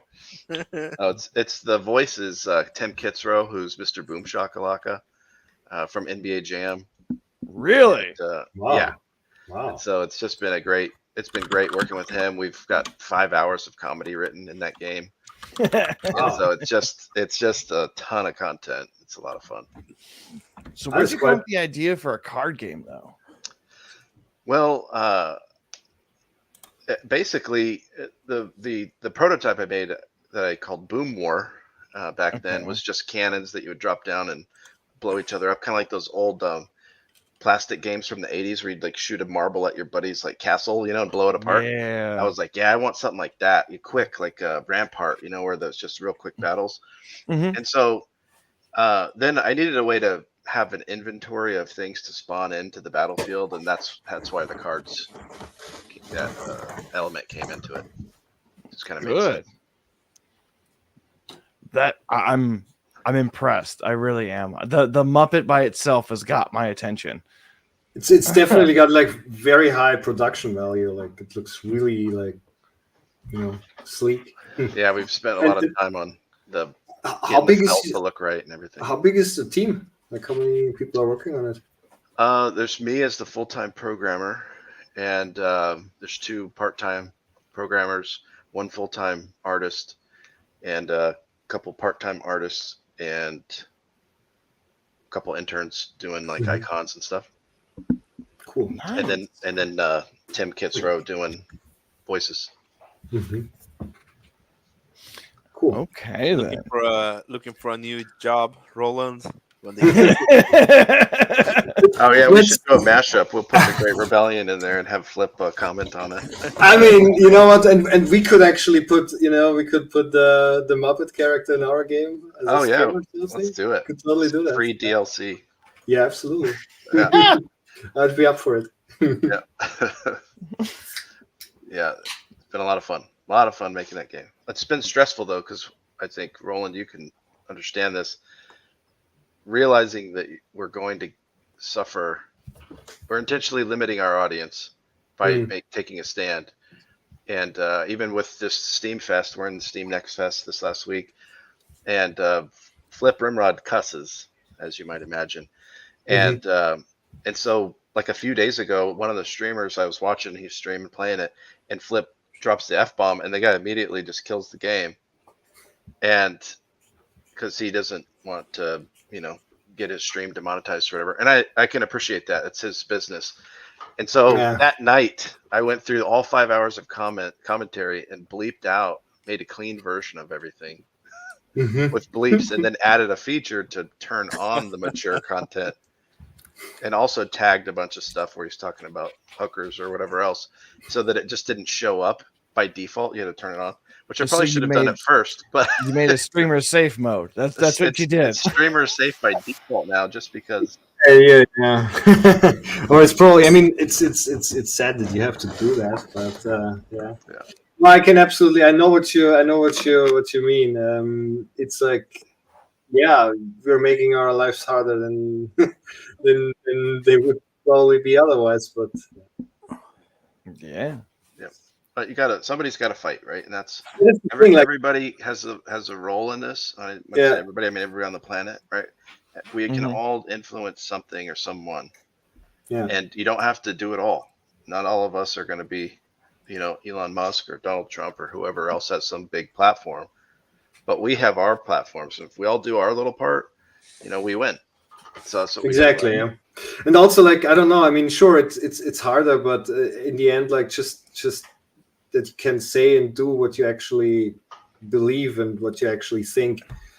I don't know. It's just worth it. I wouldn't want it any other way. In the end, like once you have tasted the freedom, you can't go back, or you don't want at least. Yeah. I kind of want to play this game now because I like card games, and I just want to hear that Muppet swear. Like I'm not even gonna. I just want to hear that swearing Fluffy, because it's not something very you happy. see.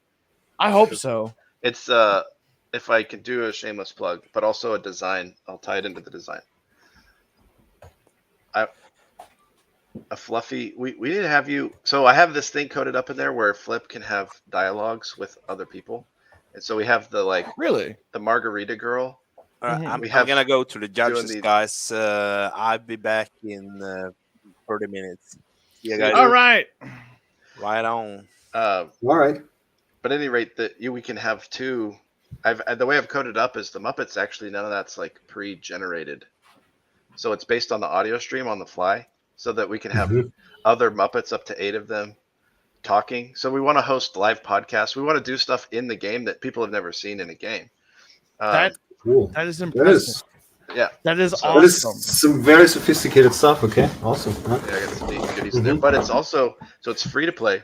You can download on Steam, but so I've built all that server tech over the years. But built a bunch of games. My whole career has been online scaling big software, and so for me to run servers, it's quite literally like 100x cheaper than everybody on the planet's paying for cloud stuff. All the code is so tidy with network and IO that it just doesn't cost a lot, and so the game is designed to not punish free players. I know that 95% of players can't pay or won't pay for a microtrans game. Guess what? You don't have any content locked. You can get all the cards, you can do all the things. And so we really just want it to be enjoyable. Like when I worked at Gamejam, the costs for the servers were so high that we had to make the game punishing to wash out non-paying players, because you couldn't afford to have them playing the game every day and then not ultimately buying stuff. And that's how most games are designed. Online games, it's real shitty. And so at any rate, Fluffy, you could go listen to the Muppet Cuss all you want. You have unlimited access to content. You don't have to pay a nickel. Yes. Cool. You can listen to swearing Muppets all night long. Oh, You don't know how happy I am about this. You really don't. he's 'Cause I used to do voices all the time. Like, I used to do Muppet voices a lot, and I would swear like a lot with it and throw people off because they're like, why did I just hear Kermit talk about masturbation? Like, what was that? yeah. Oh yeah. Mommy's Home Alone toy. Yeah. We've got you'll like some of the bits. We have fake ads in there for all the alcohol stuff, bombed all day gin, that kind of stuff. And then we have all the gambling ads for the draft queens of pain and suffering. And so it's just all the stuff that we're constantly bombarded with especially the gambling stuff right now. Right. Right. If you watch a sports game, it's all gambling ads or Pfizer. So anyway, we take on all that stuff, but in a way that's sort of like theme appropriate as an announcer. And so he's constantly running. He's like, I got to read this next ad roll. Okay, here. And he'll like start reading it. It's great. We've had so much fun doing it. And we know the game's weird. It's super weird, but we hope people will, we don't know how to get the word out, but we hope people will find it and play it. So I've already put it on my wish list. Thanks, Fluffy. Yeah, getting the word out is always the hardest part of it. Like, really, everybody underestimates that. I think when they make their first game. Yeah, this is not my first game. You already are quite experienced with this stuff. So having worked at Kabam, where we had Contest of Champion, which was the main game, which just made billions of dollars, billions with a B. The marketing budgets for a game launch, a AAA game launch, you're talking about 9 figures. Oh, absolutely. Right, 9-figure marketing budget, month 1. So what it is the ad spend, right, is in the industry is, I call it defense spending, because they're not making. They have to spend so much money to drown everything else out to get all the eyeballs, and Google will help you with that. Apple helps you with that on the back end. I've worked with those guys where you spend enough money, like tens of millions of dollars, this month, and then they're going to put you in featured and spotlight, and they're going to artificially rank you, and you just happen to show up every time there's ways to make your game be the only game. And there's only room for a dozen people to do that every year. And everything else, all of our ad dollars have to compete against a near limitless ad spend. And so we're not playing Moneyball with ads anymore. We're effectively kind of losing already. So we have to, like Roland, we have to figure out ways to get the word out that aren't by ads, right? Because it's almost always a losing proposition. Yeah, we can't compete with this. We have to do, like, I don't know, guerrilla marketing or whatever. Like, unconventional stuff. Yeah. I mean, and one way that Aaron, you were talking about was getting hold of like smaller streamers and having them play your game. Like that's one way of word of mouth. Like that definitely is a way of doing it. Joining game jams like this is definitely one way. That's a great way. And to meet it is people what it that you is. can put on your team. Oh yeah, absolutely. That's how I got my start. Was at a jam. I Right. mean, I'm the biggest fan of jams. The game jams are great. Like I mean, that's also one of the things I always did. Like way back in 2010, we hosted the participation of Austria for the global game jam, and we did that every year then. And I don't know, I just really like game jams, and we also made some game jam. I mean, it's definitely smaller than this one, but we made a few game jams, and at least one of those games is now also currently in development, and on a good way to actually end up being a finished product. So yeah, game jams are just really I don't know, they're just pretty awesome, and I'm really happy that somebody took it upon them to like make like a big make it like proper, because like it's actually a lot of effort to organize all that stuff. Right. Yeah, I'm shout gonna out, apologize. I'm gonna apologize. It's playtime with the German Shepherd, and she will not leave me alone. I'm apologizing now. She does this every time I live stream. Every damn time. Anyways, you were saying, Aaron. So Roland, what advice would you give to indie devs? You mentioned already, don't start your marketing plans at the end. Start at the beginning. Yeah. Right. Start early for the marketing. If you have a bit of a budget, definitely plan some budget for marketing. Build connections as early as possible. Like get those small streamers. I mean, sure, they don't have a giant audience, but it's just a bit of a grind. Like the chance that you just like make that one, hit the check button, make that one like the next Minecraft or something is very small. What you what you realistically will have to do is make multiple smaller games which each of them is probably not gonna be like that big hit, but it will eventually accumulate over time. If you have like a bunch of games out, they will create like eventually like a revenue stream for you, and you will become known. And it's just a grind. You have to like put in the effort to make all these contacts and write a lot of emails to people. And I think there is no real shortcut. I mean, it's good that a bit of like like a based counter movement or something is forming here, where you have a bit of a chance to like spread word of mouth. So that's certainly helpful. It's better than being completely alone, for sure. Here's something for you guys, because you're both developers.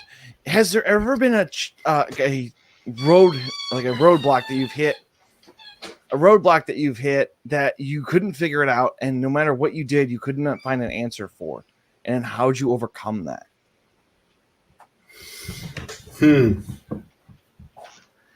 For me, well, I mean, go ahead. Yeah,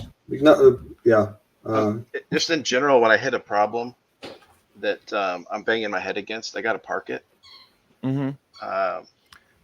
And a lot of times, just letting a few day-night cycles pass is enough. Your brain just doesn't stop thinking about it, And so for me, I wake up with ideas, and thoughts that I have to then just get up and start working. And a lot of times that's actually the solve of my problems. But if the idea is if the problem's too big, I just got to park it. You can't let something, even if it's a big problem, you can't let anything derail your momentum. So your option is sleep on it then? I'll sleep on it, and if I never figure it out, I don't come back to it. Fair enough. Right? You gotta sort of move on, because you can't let it. It can't be that like one pothole that you're just scared. Right. I'll never get on this street again. You got to figure out a different way, right? Yeah. I think that sums it up pretty well. I don't think I can add too much to that. It's like, just don't allow that one thing to be like the roadblock that will forever just paralyze you or something. If such a thing actually happens, then move on, try to find something else.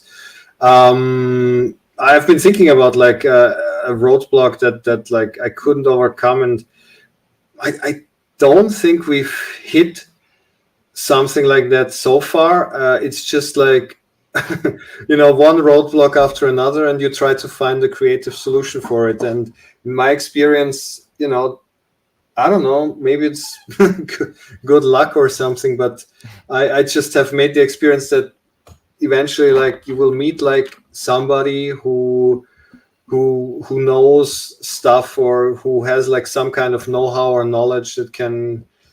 You just, it's like the meme, with the guy who digs the tunnel, and then like there is the diamond. He stops like this close before it. I don't know. It just kind of is like that. You just have to keep on. I could probably give you some hints as a non-developer. How about this? So what you do is you have 2 Reddit accounts. You go to Game Development Reddit and you say, "Hey, I have this problem. How do I fix this?" Go to the other account and tell them something how to do it completely wrong, because nobody wants to give you the right answers, but they're willing to jump on how to tell somebody that they're wrong. Use that for your back pocket. You got to play the psychology. There you go. I need a bunch of Reddit accounts. I have to admit, I'm not really. I mean, we did try to post stuff on Reddit a little bit, and then we usually immediately got banned. So I kind of like gave up on Reddit, but I'm pretty sure there must be like some angle here how we can play that. I was going more for the programming aspect of stuff. Or okay, sure. Things. Yeah, okay. For the programming side, learn to use AI. Really? ChatGPT or Grok. Oh, absolutely. You like learning to use AI is akin to learning to search Stack Overflow, or learning to search on Google, learning to find a fucking, the cards in the library for the Dewey Decimal System. Like, it's just another tool to locate information. And the AI is not always correct, but it's really good at patterns, right? And so a lot of times it's going to be close. And so if a programmer's not, like, right now in your life, if you type on a keyboard and put code into, you need to stop at that and go pay $30 or whatever it is, $200 for Grok, and learn to use that in your flow, because very quickly you'll find that you almost have a partner. Like I use AI all day, and I can write a lot of code, and I'm pretty good at it at this point. AI is just a tool that makes me better, which I was a little bit cocky about it, because I was in charge of computer vision research at Amazon, but we built AI that did computer vision. Yeah. And so I'm like familiar with how AI systems work. We invented stuff back. And so you got to use it, because it's just a tool. It's just a pattern match tool based on the data that it's trained on. And it can find it damn near instantly, because it's basically just multi-dimensional like hash map lookups. So it's really fast. And like I said, not always accurate, but I can actually expand on that. I can expand on that. So I am a dungeon master. I've been DMing D&D games since 2009.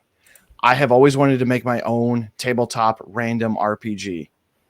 I'm using ChatGPT to help me come through and make the stat blocks for everything. Yeah. And it is expedited from 5 years of me with journals to doing all of it in less than 2.5 months. Like, it has expedited my workload 1,000-fold. It is amazing. Yeah. And it's true. It's like when I started programming, like, the internet was very new, and I had a bunch of books, and that was it, And then you had search engines, and that just completely changed the way how you wrote code, because you could now look at everything up like with Google very quickly.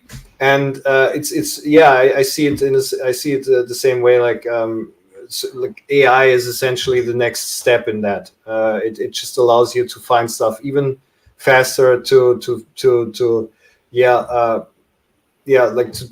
just don't have to rummage around in like documentation so long. I can just like if I need to find some obscure Unity documentation or something, it's not always correct. It's true, but very often I find it faster than I would with Google.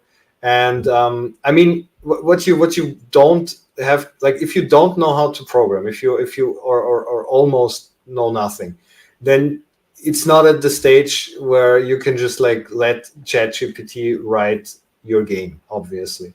Like right, that's but it how can give like, like 80% though, right? yeah, it can give you a lot, and if you actually are, if you were also capable to do it yourself but slower, then you can also see where the AI is obviously making mistakes or something, and you can then correct it. You can take that and then like, you know, polish it or do some stuff to like adapt it to the existing architecture that you have and so on.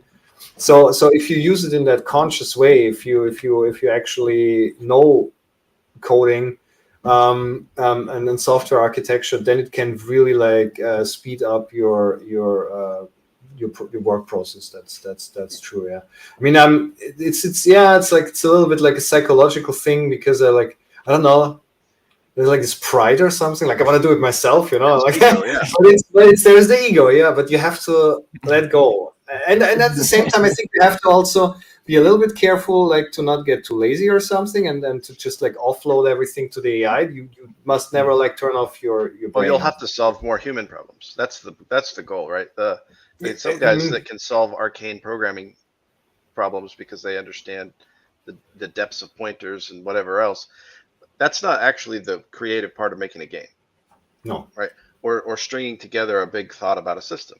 That's a human problem that you then have to figure out how to type in. And so the AI just kind of warps, it compresses that time that you're out of the creative and into the arcane. So you can compress that time and spend more time in the creative. And so think of AI not as a competitor to you psychologically and everything else. It's not, are you worthless because you use it? Think of it as a bunch of roles. It has personas. It is everything from a trainee that you're telling it to do something to a mentor. You're asking how to do something. I'll write a big block of code, a few hundred lines for some file. I dump it into AI and I'm like, hey, look for edge cases and all the methods. Look for, and it'll just go through and say, blah blah blah. Hey, I would double check this parameter. So just using it that way, like a QA. Yeah, it's all prompt injection. Development, right? All that kind of stuff. You can really, that's what I'm saying. Just get used to using it. Pretend it's a personal assistant, and just throw code into it. Write a method, and then throw it in there and say, look for ways to improve this, or tell me what I'm trying to do here. And you'd be surprised at how it actually puts you in a really good learning sort of state for much of the day. And it's like don't expect it to do your job basically, but if you see it like as a co-programmer or so, then essentially. And it's like it makes everything a bit more high level. Also, just like, I don't know, you went from writing an assembler to a high level language, and your IDEs became better, and now that's like the next stage in that sense. In the future, we write language verbally. You can. I notice it myself. Like I think more about like systems. Like I need this system and I need this system, and they need to work together because I want to achieve this. And then with AI, I can do it very fast, and I don't have to think about like, okay, but I don't know what is the specifics of like two different data structures that I need to. Like I'm not thinking on this level so much anymore. But I think it's necessary to be able to do it if you had to, because I don't know. I just still am a bit like, I don't trust the AI obviously completely. Like it does make mistakes. And I think like if you are not so aware of like what's going on under the hood, you're kind of helpless, in that sense. Like you wouldn't know it if there is a mistake. Well, even for new programmers, just give it some code and ask it to explain the code to you. I remember you can learn quite a lot. It's really good. Yeah, it's a good learning tool. That is true. Yeah. I remember the rubber ducky method for programmers, because I was in computer programming in high school, and they would say, like, if you're ever having problems with your code, read the code to the rubber ducky. And there was so many times when that you'd hear that rubber ducky fly across the goddamn room because they figured out what was wrong with it. So use the AI like the rubber ducky. Yeah. Yeah. It's all tools. Yeah. I read like a thread by John Carmack some time ago where he said, like, also his ego was like a bit hurt in the beginning because he spent his entire life like being this, genius programmer, tinkering with all the fine details of code. But he has also accepted that like this is just how things are going to be in the future, and it actually will make him more efficient if he thinks like in this like more human level, like thinking about code not on this machine level but on like a human level. What do I want it to achieve and so on. Right. Okay, I want to get into something that's a little controversial here. You ready? If somebody new was to come to you and say, "Hey, I want to get into game making, where do I begin? What should I use?" What game engine would you point them to start with? It depends a little bit on what they want to do. Like, do they have like already? I mean, okay, what game engine? I don't really have much experience with it, but I heard that there is this relatively small or not so well known engine. It's called Default Engine, which is apparently very good for like small 2D games, and relatively easy to use and pretty solid. It has been used for mobile games also a lot. Oh, maybe that's something to check out. I know a lot of people start out with Game Maker, but I never used it, so I can't comment on that. I still personally think all in all Unity is a pretty decent game engine to start with. It's okay. I mean, it's fine. All right. Yeah, if you're going general, like generic, it's pretty tough to beat. The versatility of Unity. It's a similar workflow as Unreal. They're actually like close cousins, except one's really C# and one's C++. And I've done games in both, and I actually prefer Unity. It's not. There are some things it's not as good at, but for the most part, you can make it do what you need to do. Okay. So if you're going to build a game in the web, just start monkeying around with JavaScript. Like I said, talk with AI. Don't worry about a game engine or anything. Make a canvas, which is just, think of it as just pixels. It's just a big array of pixels. And then just start blitting stuff on the screen and do it super inefficiently and do it the shitty way that no programmer would do it that way. And guess what? For your demo, it's going to work fine. So, like brute force it and just, you gotta, the most important thing for your first project is to enjoy it. Right. And come out of it ready to do a second project. You don't have to be a master. You just have to be ready to keep going. And so you need to take on something tiny. I tell people all the time, pick the best game pre-1982 and copy that.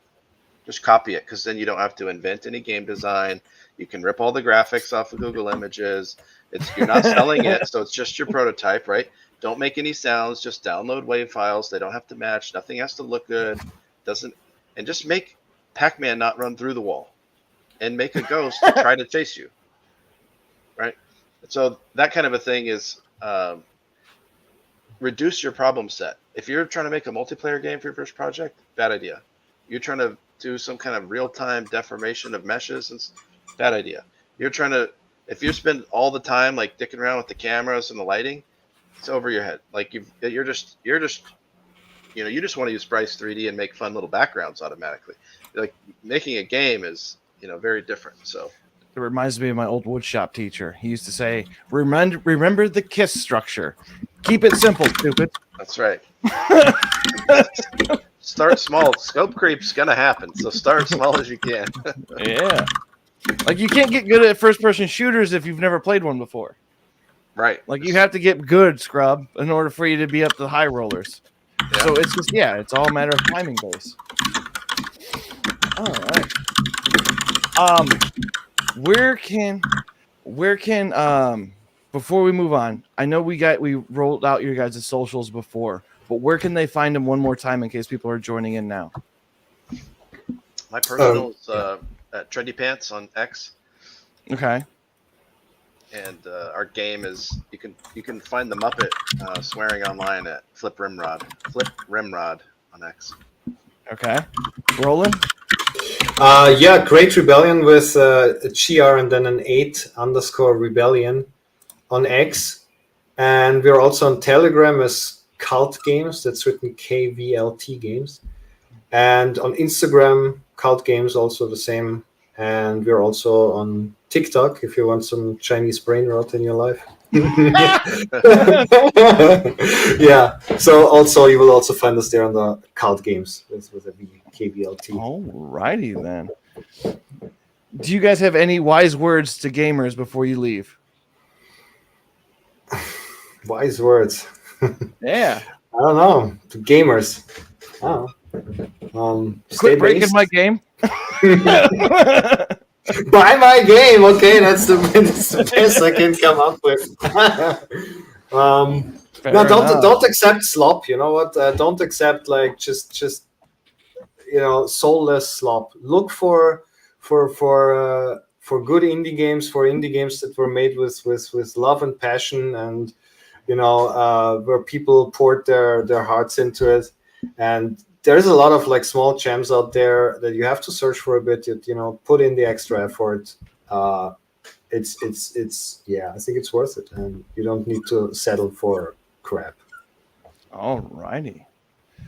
How about you, Aaron? Yeah, Got anything? for gamers or for game developers. Both. How about for both? For gamers, just play what you enjoy. If you're having fun, play it. Doesn't matter. That's the point. Enjoy time, right? Be wherever you're at. Enjoy it. For game developers,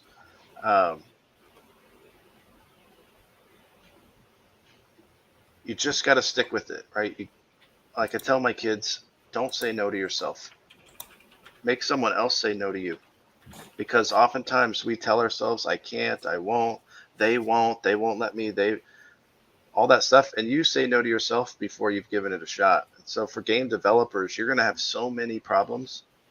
It's so hard. It's one of the hardest pieces of software to make. You're touching everything on the hardware, all the stuff. Plus, it's got to be creative and fun. So just don't say no to yourself. Enjoy your life, and just keep pushing on it. All right. So I've got producers in the ear. I think we're ready to move on to the official base Game Jam Q4 live stream. Let's I believe. go. So we are introducing Duke to Die back from his break. What's going on, fams? Hey, can you hear me now? Or still muted? Is Roland still muted for you, Duke? You got to figure that one out. No, everything is fine. Everything is Okay, fine. great. The judges are ready to come up, and we're gonna play some games for the top 5. All righty. All right, and then we've Yes. got, I believe, our first judge coming up, which is none other than. Do I have it right? Dun, Okay. dun. You got me just hanging on We the have edge of my got- pants here, Fluffy. Well, I'm making sure the producers are doing it because we got it in the background. All right. We've got Ian Crossland up here. What's up, dude? Oh, Hey. We're having audio issues. Let's go. yeah, Duke, I can't hear you. You can't hear me? Well, I For all can the now. folks out there, we are just figuring this out. Yes, gonna we are. be okay. We are flying by the seat of our pants for half I of this can't time. hear my game audio while I'm in Discord. You good now, Ian? Oh, we've got another judge coming up too, right? Okay. I'm waiting. All right, while they're trying to figure that in the background. So, Ian, how are you, sir? Can you hear me? Nope. Sounds like Ian cannot hear me. Cool. Let's just do a quick sound check here. Who can hear me? Aaron can hear me. I can hear Roland you. can hear me. Duke, can you hear me? Yes. Everyone right. can hear you. It looks like Ian is having audio trouble. That's all right. Remember earlier, Fluffy, you told me that one funny joke that you said if ever you needed to make people laugh, the funniest joke that you. Is that how you set up jokes? I mean, Tell people no, they're funny before. No, you don't. You should. no. Usually, I think it's very opposite important of that you explain them after you tell them. That makes jokes really funny. right. Usually, right now, my running joke is I found out that I'm retarded, Oh, and then I'll wait for a moment. Hey guys, I found out I'm retarded. I'm going to start talking slower. It's like, Oh, why? hi. Why are you going to talk Oh, slower? how'd you find out? Oh no, I don't know. Hey, you're retarded too. Yeah. Oh, you're retarded too? Me? Yeah, too. How about that? man, we have so much in common. Hey guys, I can hear you now. When I'm in the All right. Discord channel, I can't hear StreamYard, so I'm not going to be able to be in that Discord channel. All right. Right on. Well, Now that's we a just shame. need to get Andy Pants up here, and we're gonna start rolling. All right. All right. Well, before we begin, Ian, how are you, sir? So good, man. You good? You excited for this? I'm amped. Good. Good. All right. Now we got Andy Pants Games. What's going Or on, Andy guys? Pants in general. Oh, Dude, these are all people that I have and sorry, I can't show my face, but these are all people that I have emailed with extensively, and good to finally chat with you guys, Aaron and Roland and Hey. everybody. So good to see you guys. Yes. yeah, nice to talk to you. Yeah. Thanks for having me. I've got a Blade of Aventine loaded up. I'm fucking ready to roll, dude. Ooh, good. So producer's talking in my ear, and I'm not sure what the hell he just said. I think to be we're honest. gonna just check out here and let Andy and All right. Ian take care of this thing. All right. It was good All righty. chatting with y'all. Take care. Thank of you yourself, all. man. Watching later. Handing the stage off to everybody else so they can do the game jam, and so I could probably go take a piss. Smart, Have a man. wonderful one. You as well. Oh, am I still up here? Shit. Yeah, dude. Is that Right Are we live? on. So, is this? Are we live right now? We are live right now. Yes. Well, hello, everyone. I also want to say again with my Swedish accent, thank you for doing this for us. This means the world. You coming up, playing games. We're trying to make culture over here. It's my pleasure, man. This music's killing it. Yeah. I got Blade of Aventine rolling. It's just the music is just on loop. It's just, I'm loving it. I think we should just start with the first game. Can we bring Ian Crossland's screen up there, and I can explain how the judging work after we play the first game? Does Yeah, I that can work do that. for you?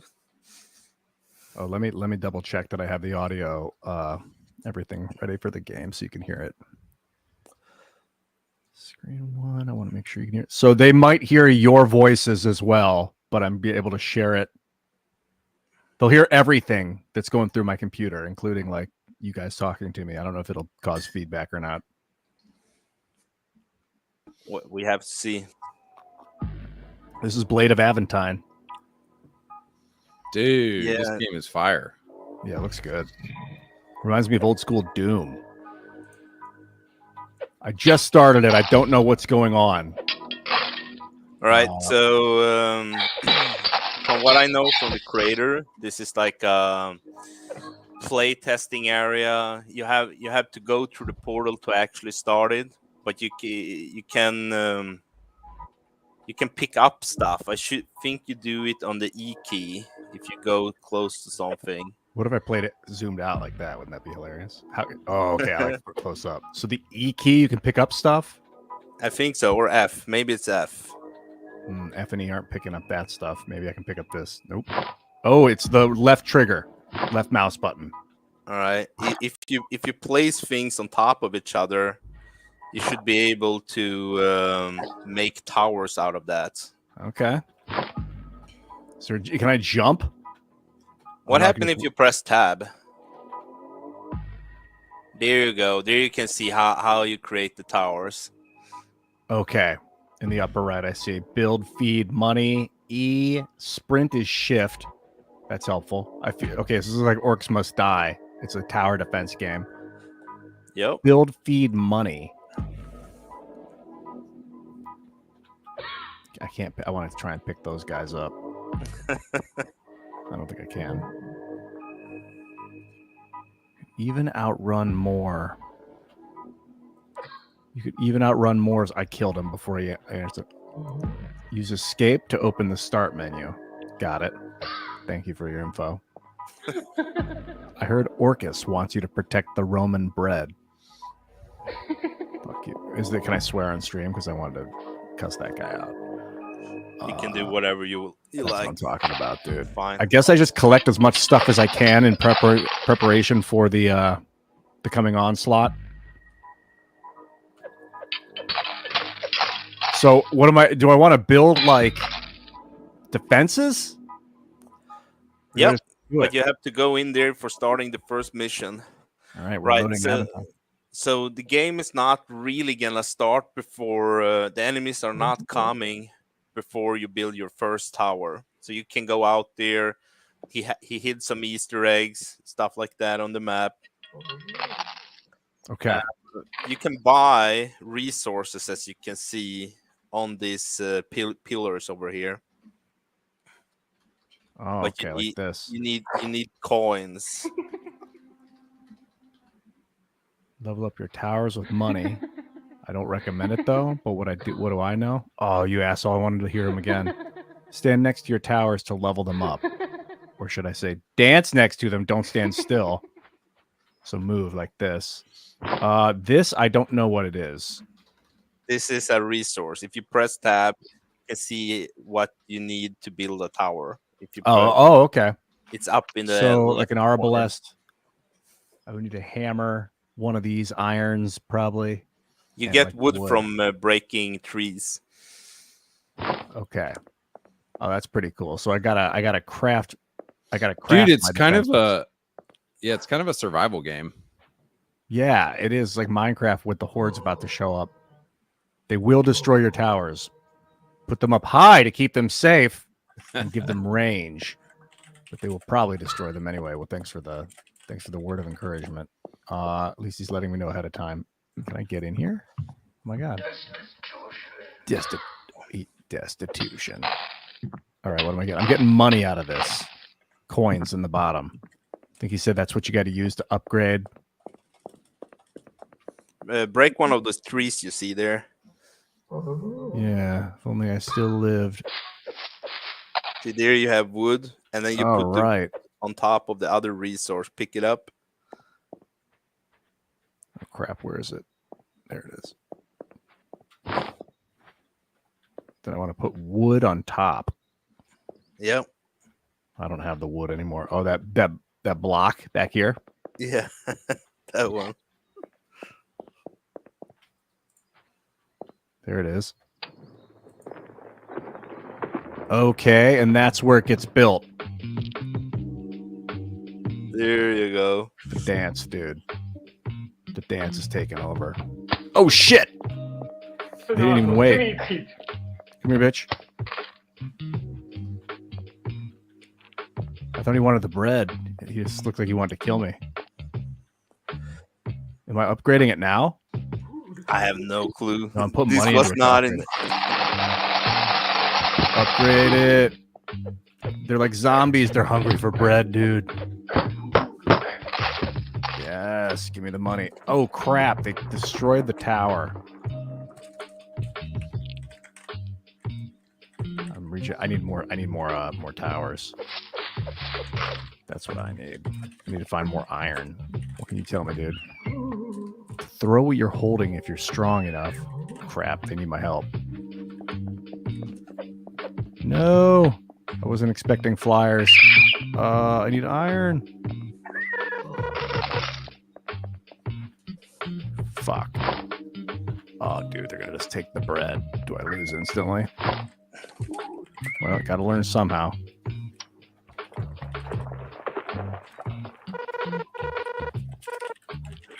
That was my bad for spending all that money on the tower. I messed up. Stone. Oh, these sons of bitches. All right, I'm getting the hang of it now. I got a lot of hit points.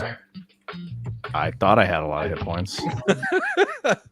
My health bar looked full. These arbalests are like, they one-shot the enemies at least. I don't know what their range is like though. Yeah, they're good against like slow-moving dudes. Oh crap. All right. I gotta seriously build more. I need more money. Oh god, here comes the horde. I need a better tower, I think.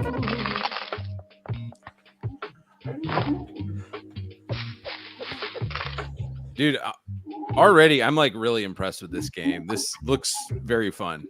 Oh, I got the wrong materials. This ain't how. Yeah, it is good. It's really fun. I think it's multiplayer too. Fuck. What, if you go to players, you can add a player. Oh, dude, that's cool. Yeah. Wait. Oh crap. No. Get rid of that. Get rid of that. Oh no. How do I do that? Remove player. Remove player. Yeah, there. Dude, I'm gonna get slaughtered. I just started off very poorly. Dude, I didn't. Dude, split screen in 2024. I love it. Yeah, it was hot. What I should have done is used the metal to build arbalest here, and then here and here. And then looked at like, I think the watchtower, get a couple pieces of stone and wood. I'd be happy to start this over and give it a real playthrough, or I can just try.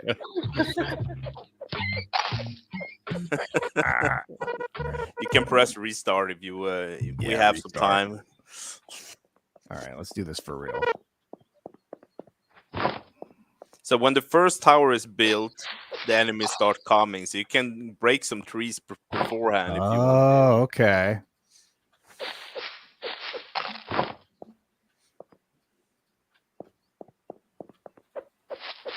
Yeah, I bet I can get a really good setup here.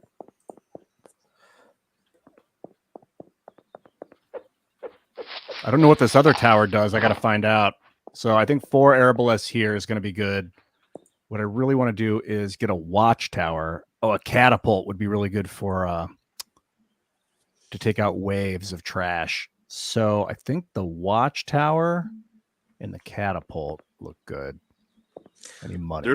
There's some hidden Easter eggs. Like you can find pots in buildings and stuff like that. That's right. This is how you get rich. Out of my way. Yeah, like Zelda style. You go into someone's home and just start breaking stuff. Like real life. That's the air of realism that he added to the game. You just walk into someone's house and smash everything. Oh, right here. It's the money pot. Yes, give me all. All right, this is going to be really good. What's this? Oh, this guy. Play it for me.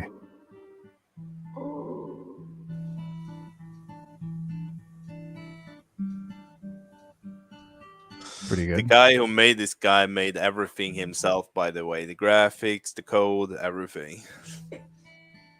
So he played the music? The music, I'm not sure of. I'm going to see if we can't get him on to tell us. I like this jam. There's no going in here, is there? Nope. I wish I could bring that ghost with me to play music for me as I jam. Fucking bard. The ghostly bard. Oh, big money. Sorry, dude. What were you going to say?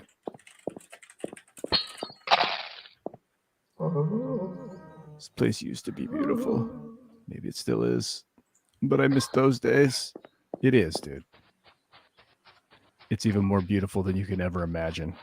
To throw what you're holding, I got it. Thanks for the tips. What about you? To view your tower recipes, got you. To hit with your scepter, you can break most things, got you. This is going to be solid. This is going to be impressive even for me.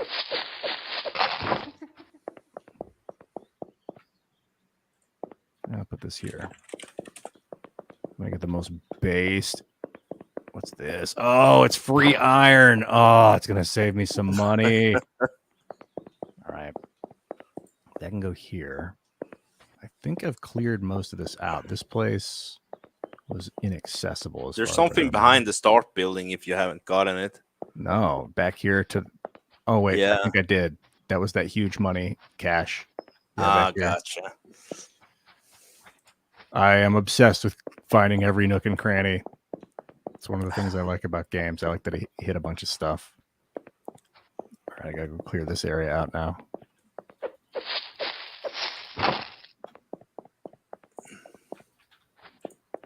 Here we go.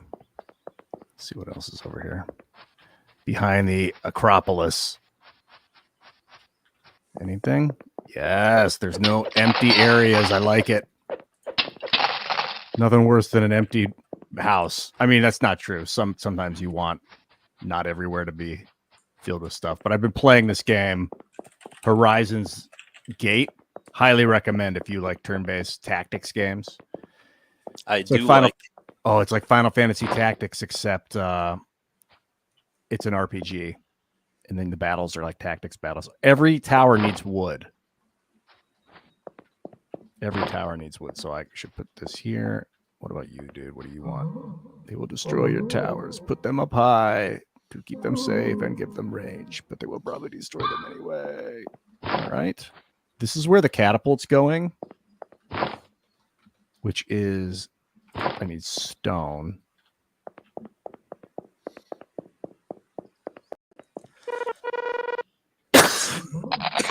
Oh, sorry.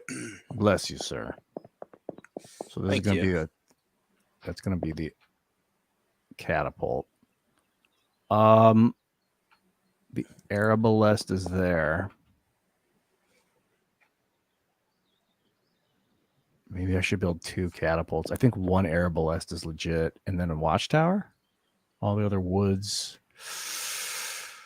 How much do I have? 123, and these cost 75, 105. That's like I can pick. It's one or the other.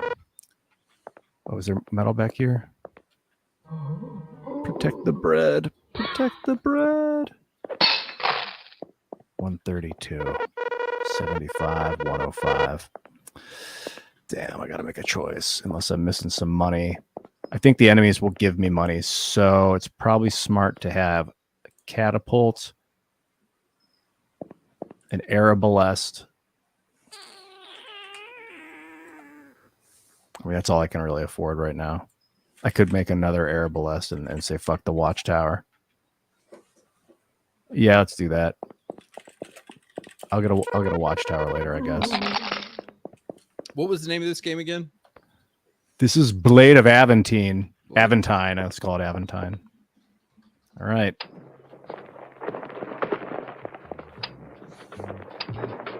Man, you really got prepared this time, didn't you? Yeah.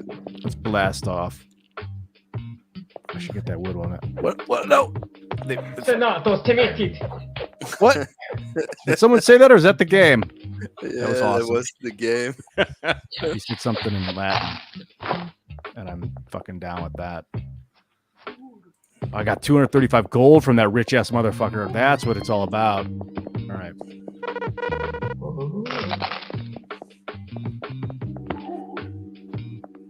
Time to go to Watchtower. Yes.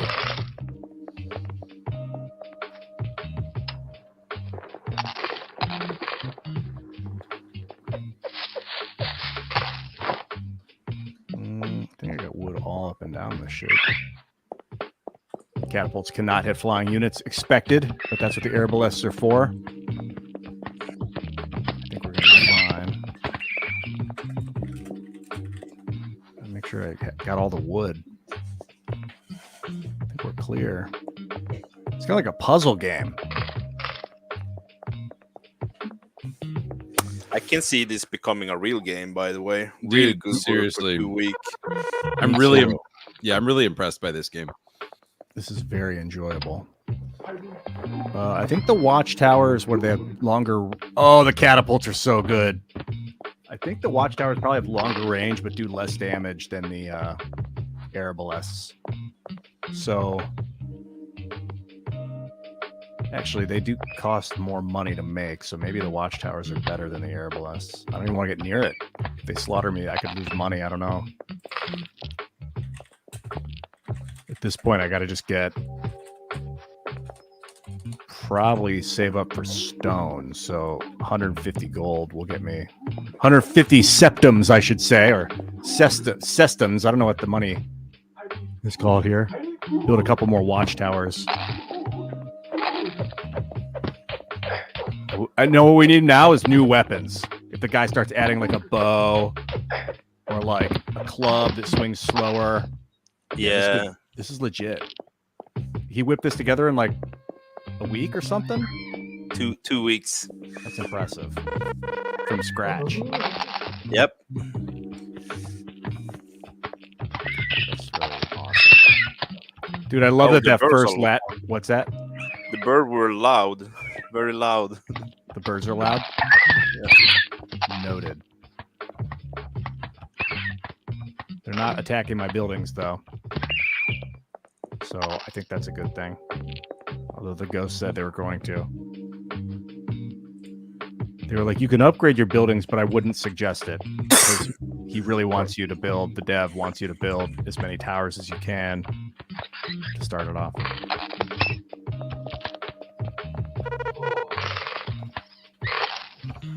Yeah. He probably tested this opening game like 20 or 50 times to make sure he could min-max it. We're on wave 10 of 13. Oh, more crazy Latin dudes. Those are senators trying to kill you. They got a lot of money. Come here, bitch. Oh, you're just here to kill me, huh? Not gonna happen. It happened. Oh no.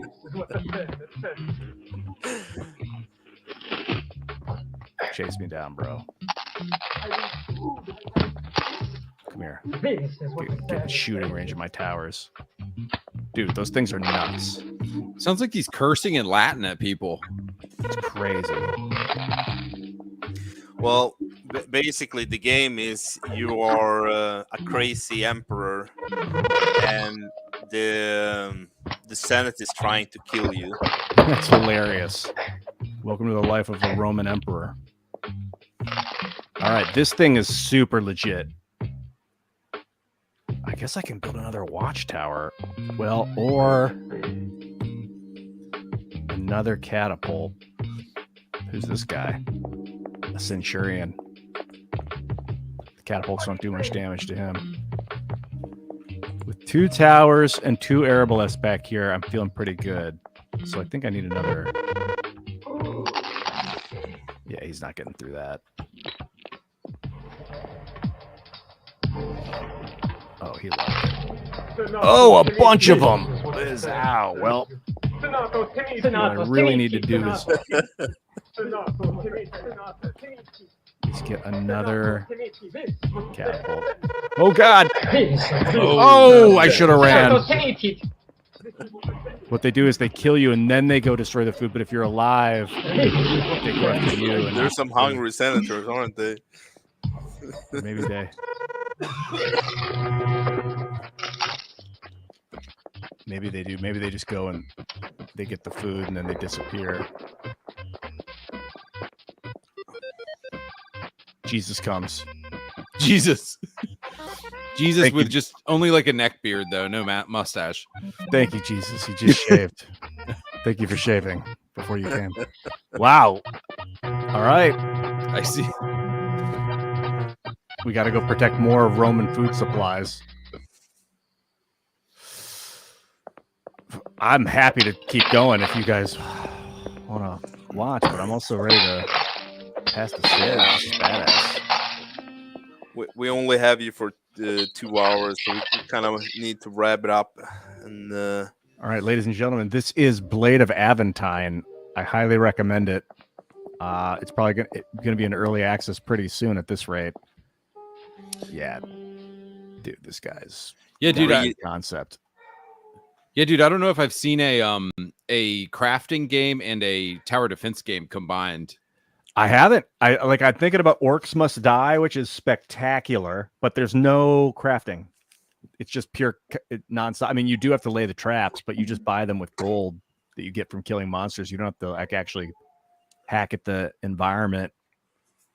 And if it had a really complex crafting system where you could cut up grass to get reeds, to make bowstrings, and then you had to somehow learn, instead of hitting tab and seeing all the recipes, you had to learn the recipes from the guy. You'd have to buy the recipes from a guy and uncover them. But then people would just look online for the recipes. But maybe you could open up new recipes as you go with money, because that's another use for money. oh, that would be cool. Yeah. I'm gonna send that information to the developer. He couldn't make it up here, sadly. Oh man, well, tell him I love him and thank you for making this. This is awesome. Oh, also make this weapon hit a little bit further away. I know he wants you to get right up on the enemy, but it's tough to tell. What I mean, God, I could probably give him 50 notes, but like maybe a slower weapon that like it has a little bit better range, and you get to pick from like 3 weapons when you start. A really fast dagger that's close, the scepter that's like medium range, and then the one that's slower but it's got longer range. Yeah. Maybe some upgrades as well. You know, you can spend money on upgrading your character would be cool, right? Oh yeah, a little bit faster speed, like defense, a little bit more defense, a little bit more attack. And that's another good use for money. Because like sometimes with Orcs Must Die, you want to improve like your guys' damage. You want to maybe play it more like an action game where like you want to run up and fight. But some guys will like focus on traps, like improving their traps instead. Right on. Should we move on to the judging phase of the first game? There is I would love to. 3 categories. It's gameplay. Gameplay is basically, did you have fun? Was it polished? Bugs takes it down, but if you had fun, it's high, right? Okay, gameplay out of what? Like out of 10? Yeah, it's 1 to 10. Oh, and this is taking into the creator actually came up here. Do you want to give them one word or two before they do the judging? Yeah, Taylor. Yeah, Taylor, what was your vision for this game, dude? Give us your pitch. So initially I wanted. Sorry, I'm late. By the way, I was napping. I've been up for like 3 weeks straight up. Okay. So originally I wanted it to be a kind of like a tooth and tail game where you have armies that you're creating from towers that you build, and the enemy's armies that they're setting to attack you. But at some point the pathing got screwed up, and I realized if I kept trying to go for it, I would end up with a non-game at the finish. So I just simplified it and made it into like a tower defense where you build these towers out of blocks. And it's going to be more complicated. I actually had a lot of the ideas that you were mentioning, Ian. But I decided it was more important to get a polished game out than to try for fancy stuff. What ideas did you have that you? So I was gonna have in the hub. You were gonna have like a rack that had all your different scepters on it that you could select from, and one would be like a sword that did damage, but then you wouldn't be able to level up your towers as well or something. Just like trade-off scepters that were different. And then I also wanted to make it so that you had to buy advanced recipes for special towers from like a shop in the hub where you got resources that like built up over time, like outside of the levels. So it was like a meta resource that you used to unlock new recipes. Because I felt like the game could really benefit from a little more complexity. So it's not just a puzzle game. You can kind of go at it your own way. What games inspired you to make this? It was hugely Tooth and Tail to start with, and then Pixel Junk Monsters, Dungeon Defenders, and yeah, that's it. Those are the games. I haven't played Tooth and Tail. That's the big one. Is Tooth and Tail. Yeah, it's this interesting top-down RTS type game where you control a character and you have one button that summons all your guys to you, and another button that summons only the guys you have selected to you. And another button that switches guys you have selected. So it's like a very simplified RTS, and it's got a split screen, so that's great. So you can play with your family. Oh, so you can switch between controlling one of the guys? You control one type of guys or all of your guys. So it usually ends with like all the players controlling like this massive army across this tiny map, fighting for resources, and like occasionally trying to do little plays with a group of specialists or something. That would be a cool function for this game if you could toggle, like if you could recruit guys like they were traps, but they just stood still and they like and then you could hit E or hit a button to toggle control of whatever of all the guys, and you would pick one guy and then you could run around with him and reposition him and then hit E again and then toggle to the next guy and then run around with him, and every guy would have different abilities. Or like different, you could get one guy, give him the hammer, and then like toggle E to the other guy and get him a bow, and then and then that would do away with the pathing issues because none of the NPCs would have to move. Right, that's true. Yeah, I modeled a centurion that you would spawn from a barracks, but he didn't end up making it, unfortunately. I like remodeled him into the bandit that you saw, that last armored guy. Yeah. I've been following you. shield. You've been on it every fucking day, sweating out there, getting the game up. You've been doing a really good job, man. I'm I so gotta- happy to you. I gotta know what's the difference between the watchtower and the arbalest. The watchtower was supposed to just be the anti-air tower. It didn't shoot the ground guys. Oh. There's little icons next to towers that show what they shoot, but I was having so much trouble with the UI, I couldn't get it to scale with the screen, so it was all tiny. So, yeah, that's one big unfortunate issue that I was not able to solve before the end. Yeah, maybe a pop-up when you walk up to the tower. Yeah, that says what it does. Yeah. Or at least you could hit tab when you walk up to the tower, and if it shows you your overlay, but if you're facing a tower, it'll also show you like info on the tower. Right, yeah. And the towers also they get crazy strong from leveling them up, but I wasn't able to get that across. I even made the icons to show what they're gaining from the level ups, but I didn't have time to put that in. So it's a bit mysterious what's going on. In most tower defense games, you get like a scaling return on upgrading the towers. Like a level 3 tower is way better than 3 times. Yeah, that's how it works. You know, Taylor, I must say this game you made is amazing. But if we're gonna hit all 5 games in the time frame, we got to do it. Really need to vote. Yeah, I'll get out of here. All right.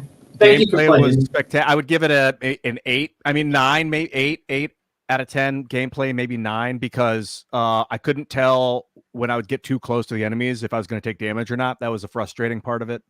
I would have loved to have had a little bit more clarity about how close I could get to the enemies. That was about some player feedback, basically, right? Yeah. Okay, so I give it an 8 out of 10. Gameplay maybe 8 out of 10. I don't know in what reference it is to what, but I liked it. I really enjoyed it, and it was for 2 weeks. I mean, good lord. Right on, Andy Pants. You want to go?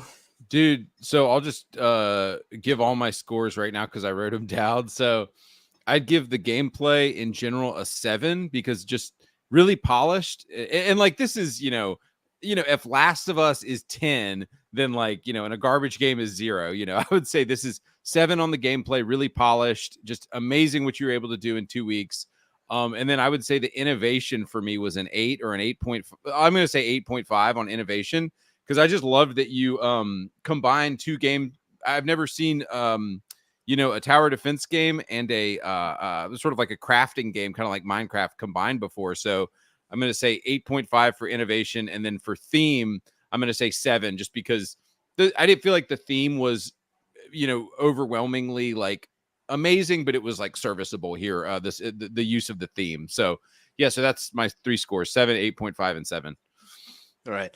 So innovation is if this is something you've seen before or if it's different. If you haven't seen, if it's a platformer, yes, a basic platformer, you've seen it before. It's low. If you haven't seen it before, it's something completely different. It's a 10. 5 is if it have its own twist. Again, accounting for it being 2 weeks in development, I'd give it an 8 for innovation. Probably an 8, maybe even a 9. Probably after talking to the developer and seeing that he actually had ideas for NPCs. And I've never seen a crafting tower defense game before, so I'll give it an 8 for innovation. And then for theme, I'm going to give it a 6. I didn't really, with the ghosts, it was kind of strange. Like if they were with them being ghosts in the Roman times, and it was kind of like it was okay. The theme was I wasn't as drawn into the theme. Right. The music didn't really feel very Roman. I don't know what Latin music would sound like, but maybe I'm just. But I want to be kind of variant in my judgments too. I don't want to be like 8s all across, 9s all across. I didn't prepare you for this, but I just want to tell you theme is SPQR, which is Rome, but we made it a little more specific to see if someone could really hit it. And it's SPQR stands for the Senate and the people of Rome. So it's basically the balance between the Senate and the people. That is that's like a 10. Rome is like a 5. and not Rome at all is like a 1. Right? You get it? Okay. All right. Let's Got move it. on. Now we're gonna go and play. Let me see here.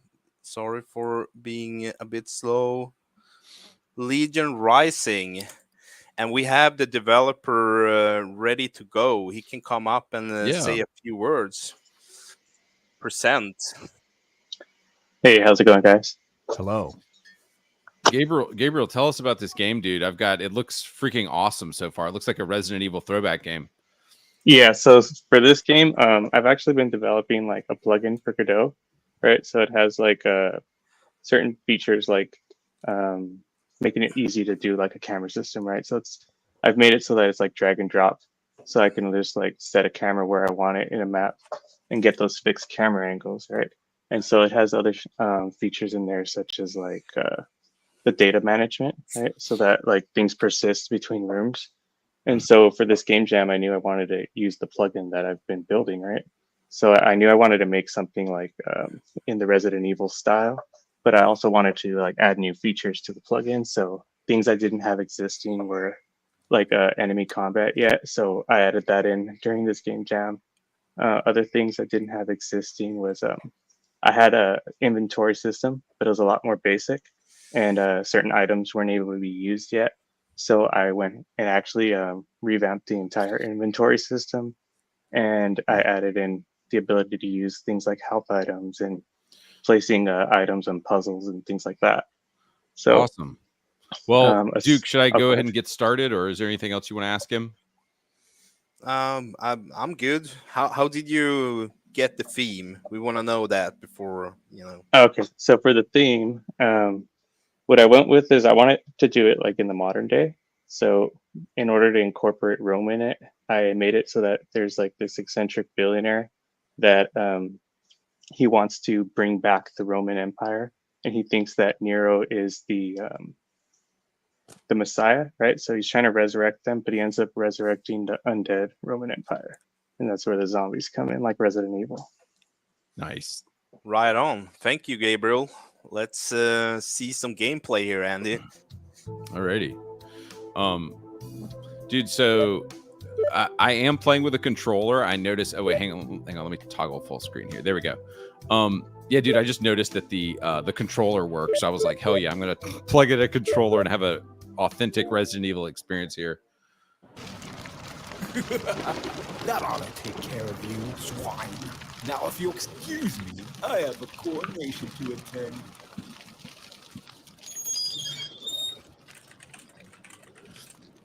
Are you guys getting audio? Yeah, I am. Okay, cool. All right. Chris Redfield, I assume.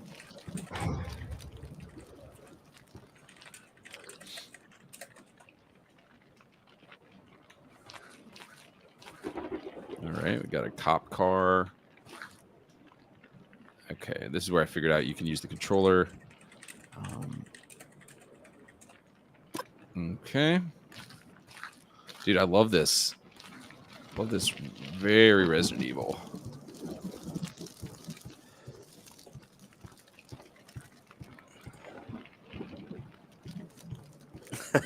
Dude, check out that run, brother. Dude. Yeah, if you go there in the corner. I gotta go here. Okay. Wait. Oh, never mind. Oh, sorry. What do you want me to do? Can you go out again? Yeah. I found a little secret if you go right into the darkness there. Oh, into the darkness? Yeah. Yeah, some bullets. Hell yeah. Well, what is this? A little bag? I can't believe what I'm looking at. I better figure out what happened here. Just like so many cop cars piled up. What happened? Killing cops. This is just some people's dream. Oof. Oh no, dude. Wow. Came out of nowhere. Okay, hang on. I don't think I got a gun yet. Yeah, I can't do anything to fight him. So that was some kind of a Roman dude.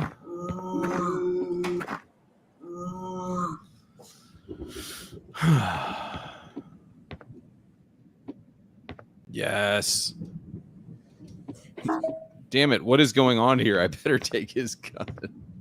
I think you equip weapon by holding E or something like that, if I remember right. Oh, dude. Okay, yeah. Oh, is it Q then? Maybe. Yeah, there we Oh, go. okay. Yeah, so it's LB and RB on the controller, dude. He made the controller work on this. This is amazing. Now you don't have it equipped. Okay, sorry guys. You said it's E. I'm gonna switch. It says empty. It's just there you go. Nope. There you go. Okay. Now you have headshot those Centurions. Yo, there we go. Nice. Okay. Well, I mean, I'm gonna save my ammo. No need to kill those people that I'm already past. What is this? Okay, see, he's just trying to get points. He put my logo on there, dude. What a legend. Do you want to save your progress? Okay.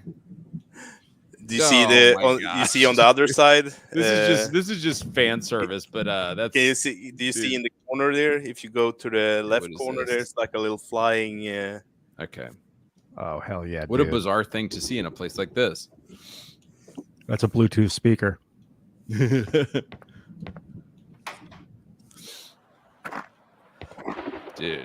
this is. I'm gonna custom make this helmet now. Freaking awesome. Dude, Gabriel just became my new best friend. Iron Sphere in the toilet. That's fresh. Fresh toilet. I mean, canonically, I've got to be Chris Redfield, right? If I'm a police officer. It was like his grandson. Yeah.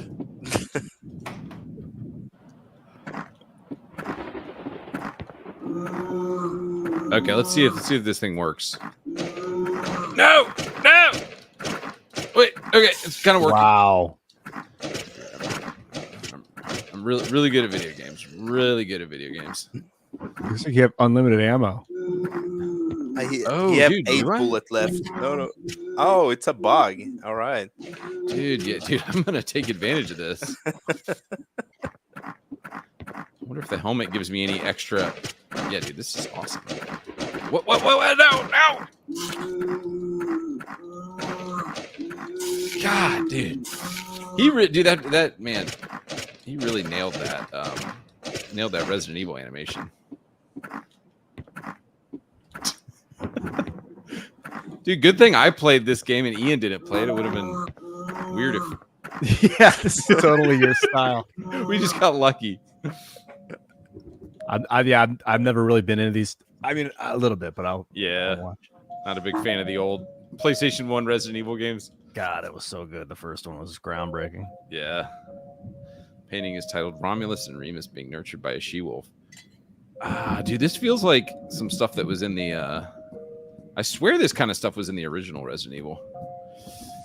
Those are the founders of Rome, Remus and Romulus. Okay.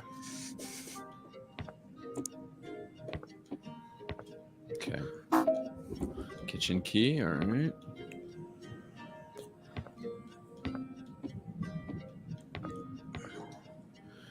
Here is let him hath understood count the number of the beast, for it is the number of a man, and his number is 603 score. Is it what is that? 666? Yep.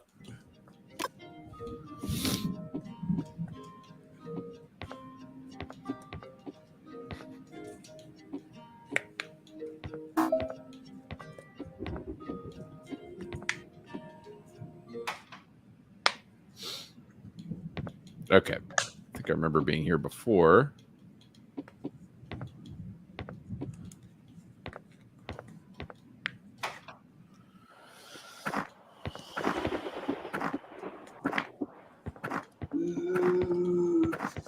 It does really hit that old school feel, doesn't it? Dude, it does, man. I love these. I love these demake games where they make them look like PlayStation 1.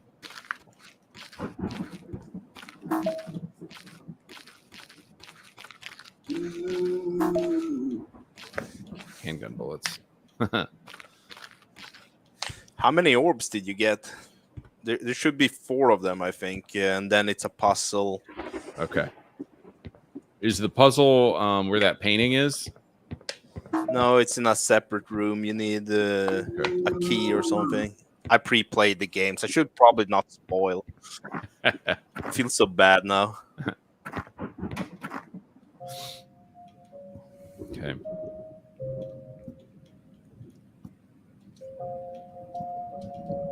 So we're getting on at that wolf.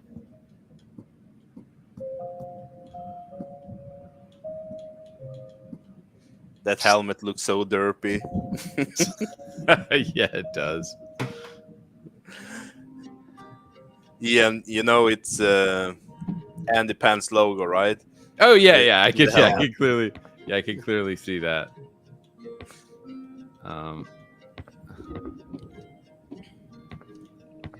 It's a bit of a brownie point, isn't it? Yeah, exactly. Okay, so I guess there's nothing I can do in here. What if you go into the other direction? Oh, maybe you've been there. I don't know. Wait, let me see. Here you've been. No? Yeah, you have. Oh jeez. Whoa. Ah. Wait, hang on. I saved it. I did save it. Yes. I think we can give it another 5 minutes, and then we kind of have to move to the next one. Okay. Yeah, dude, I'm definitely gonna play this in my private time.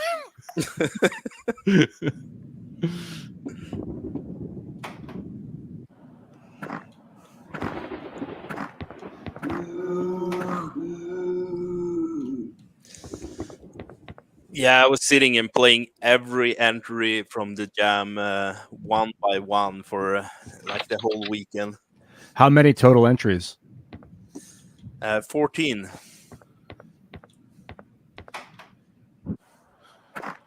Yeah, dude. So these are the best of the best. Yeah, I'll give it to but them. they're all good, by the way. They're all good games.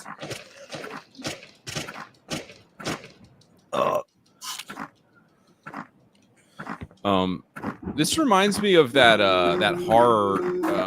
horror game where you play the Easter Bunny, the creepy Easter Bunny. It's an indie studio that makes horror games that look like this.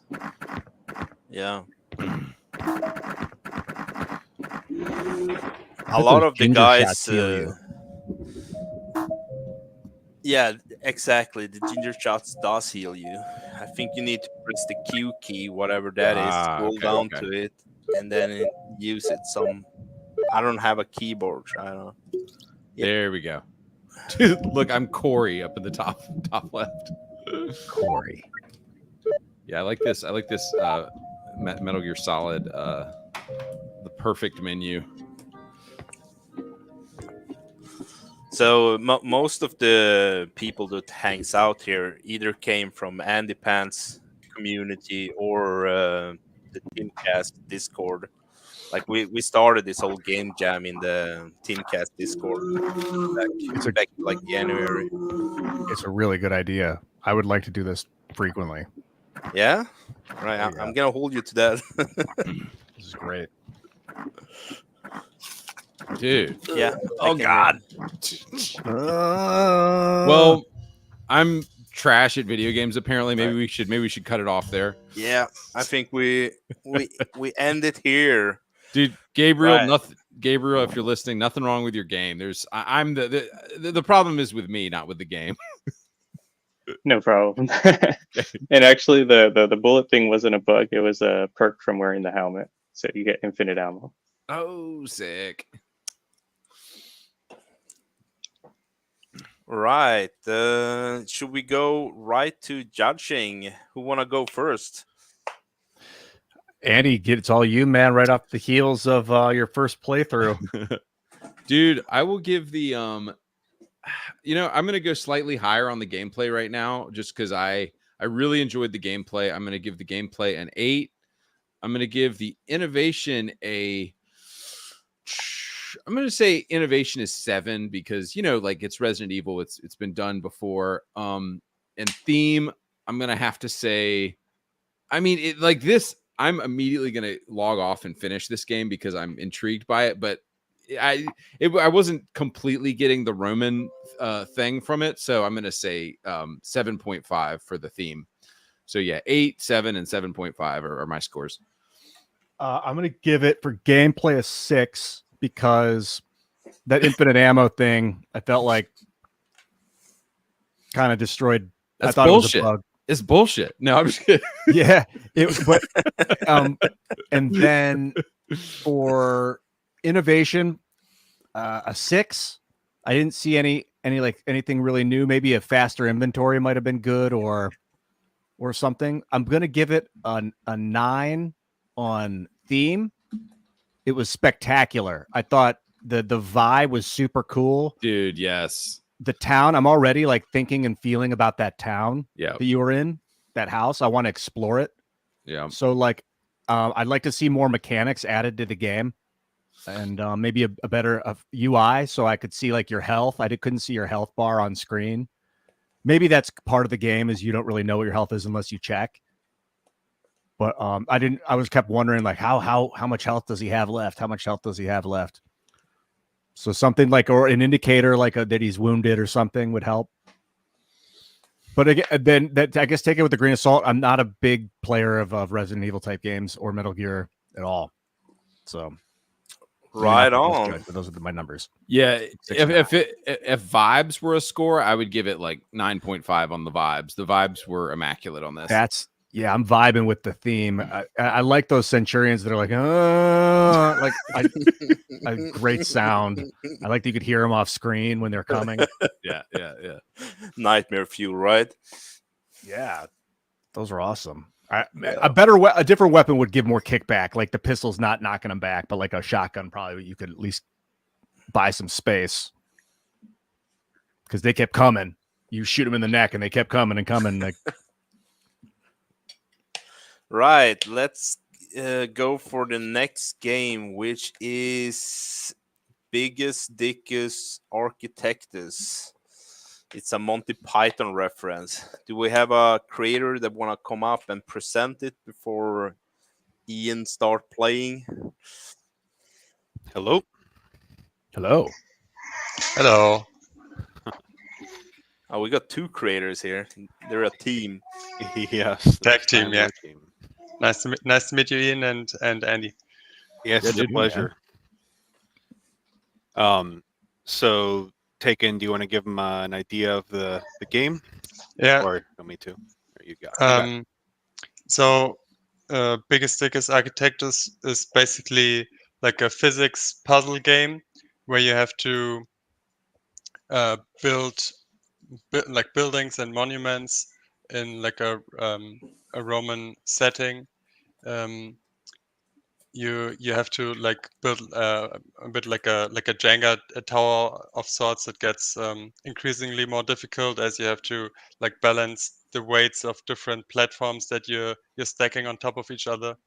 And the background of the game is kind of like a slice through Roman history from the end of the Republic throughout the Empire period, and goes to around like the 3rd century, where there were lots of like big changes in Rome. I mean, we do have like a little bit of backstory that you get from like messages from important people during the time, who coincidentally also like give you your next task. So yeah, I think that's about it. We also have like a favor system, like a favor mechanic where you can't just build stuff endlessly, but you have to like keep your favor up with the Senate or the emperor, depending on who's in charge at the time. Otherwise, I mean, you know, these powerful people, they're very quick to lose interest in you if you don't pander to their wishes. So you have to, you know, keep up with them and try to keep your favor with them. So that's your take on the people and the Senate of Rome. Yeah, I mean, there's like a bit of a commentary behind the idea, you know, that you have to keep everything balanced, otherwise your empire falls. That's the idea behind it. Right on. Okay, let's go. Let's right. get Ian playing. Let's rock and roll. 2nd century BC, a message from the Senate. From the legendary beginnings of Romulus and Remus, Rome has grown into a grand republic. As one of the most renowned architects of Rome, you are to build a large pantheon dedicated to our 12 gods. Don't let us wait too long or your structure will crumble as you run out of senatorial favor. To regain our trust, build on the glowing favor tiles, keep the scales of the republic balanced, or descend into chaos. All right. So those are the shiny tiles, as you can see on the map there. You can close that little message by clicking on the X. Okay. I would have liked for the game time not to have started until I make my first move. Yeah. If you press spacebar, you get to pick up a piece here. Okay. Oh, and then you can I put it back down? Yeah, you can. Press, click yes, wherever. They didn't like that. The Romans, they got pissed because I went back on my choice. I wanted to examine the piece before I selected it. You get some stats there on the right side of the screen when you're hovering over the piece. Oh, that'll do it. Weight 6, size 2.2, weight 80, size 1.3, weight 40. So favor level. This is a really good one right here. Low weight or 4.0, and then this is 2x2 favor level 3, weight 6. So I think I want the heaviest stuff on the bottom. We'll start here. Whoa! You received your first monument. All right, and if you place it on the favor tiles, you get more points. The favorite. Oh God. Yeah, those in the corners. Oh, these. Yeah, because it's multiplying by the number 2s you see there. Oh, okay. But sometimes you just can't do it because you're gonna crash it. So I don't want this piece. I'm gonna have to restart. This is picking up the pieces and dropping them. There you go. Play again. Gotta be very choosy. I feel like I'm in a rush. Does the time? Will I lose the game if I just sit here? I'm not sure. This is a very short game. You can play it a couple of times and lose or win. Okay, so it's randomized. That's cool. So the heavier stuff is good for the base, but it doesn't give you as much favor, or does it? Let's find out.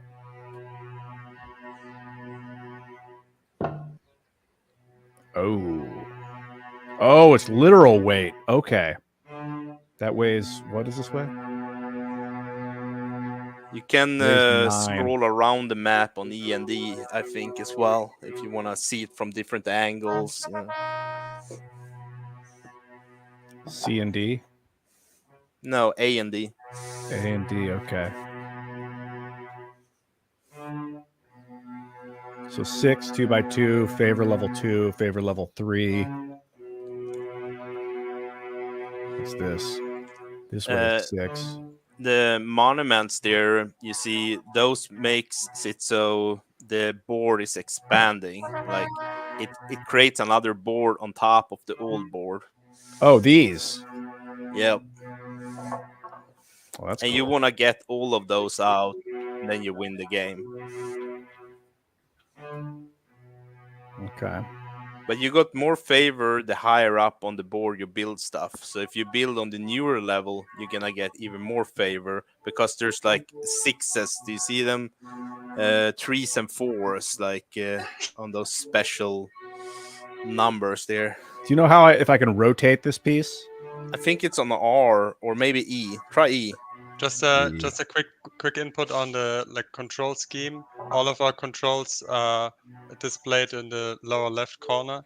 Like we have shift, space bar, W, A, D, S, and Q and E to rotate the buildings. And you're like with space, you go to the side table where you can pick up your buildings, and with shift, you get like an overview of the whole building, so you can check your platforms.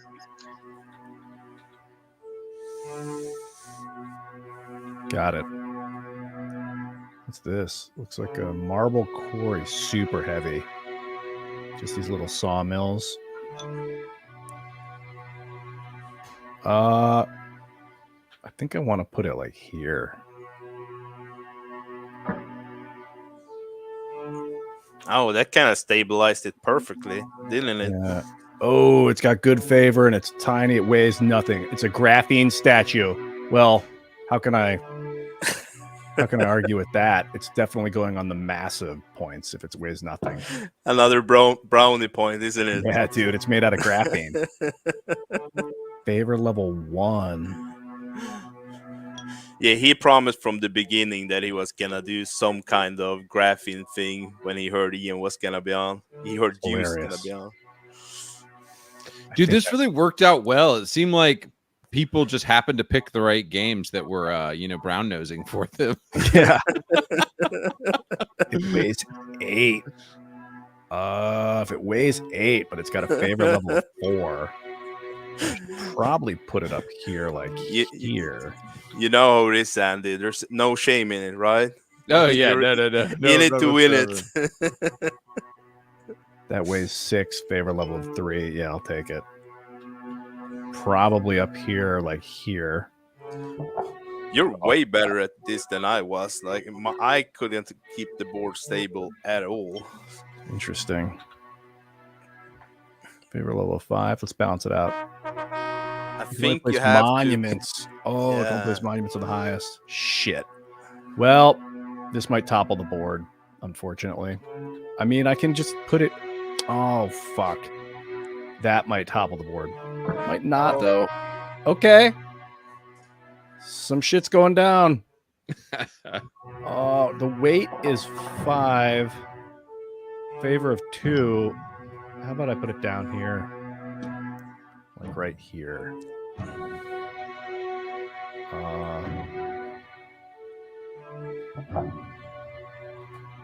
And then this also weighs 5. Ian, did you play a lot of Jenga growing up? No. But I like the game, though. Okay, that was overcompensation, I think. Weighs 3. I played a little bit of Jenga growing up. You know what? I'm gonna put this on the second platform here. I've got all these spots. I can put it here. And then this one that weighs 3. A marble quarry, it weighs 9. Oh, that was a monument? That's gonna go there. All right, the marble quarry is going up top. I don't know if I got balls of steel or what, but I think this 9 weight. No, that's not going up top. That can go. It weighs 9 here. Okay, that was silly. This weighs 8. Thank God. This will balance out, like right here. How about this Colosseum? The famous building has to go up top. All right. I can do that.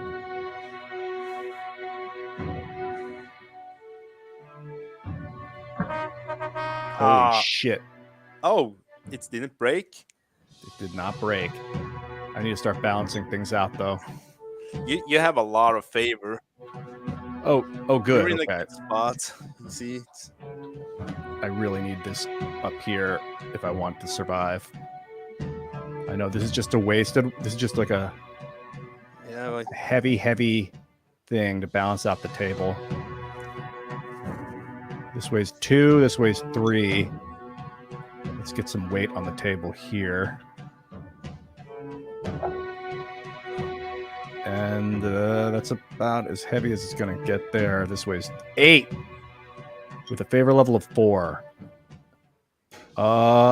Shit. It's got to go here. This is not This is not the table I was looking for. Right here. Drop it and, I can drop it. That's true. Maybe just right here. That was silly. Okay, I'll balance it out with this here. you can also pick up tiles you already placed down and replace them. Really? Yeah. That's interesting. Okay, I got to balance out that second platform. Not with a marble quarry, though, with a sawmill. Yes, a sawmill. This freaking table is just going to be tilted. Why is it so tilted? Oh, it's because I put the... You really want the monuments in the middle because that's the whole table above it is weighing on the monument. I may have screwed up, so can I move the monument? I'm not sure if... I don't think the monuments can be picked up. No, they're probably the only one that can't be picked up. Had I known that, I'd be doing this a lot better, I think. Well, I can try and... Maybe I can weigh that down. Let's see. With the marble quarry? Yeah, fuck it. This game's going on too long anyway. I'm too good at it. Right here. Oh, it's weighing the whole board down, dude. It's getting rough. Damn. That thing weighs 8. That thing, if I pull this off to move it, it's gonna fall. Yep, I think I've basically met my end here. There's no way to. Had I known, I would have put this Senate in the middle. Tried to not build this crazy tower. All right, all the way up to the top. What do we got? Yeah, you Arch can of do Constantine. it. Oh yeah, I think that's the last one. All right, let's see if I can do this. When the Roman got Christianity.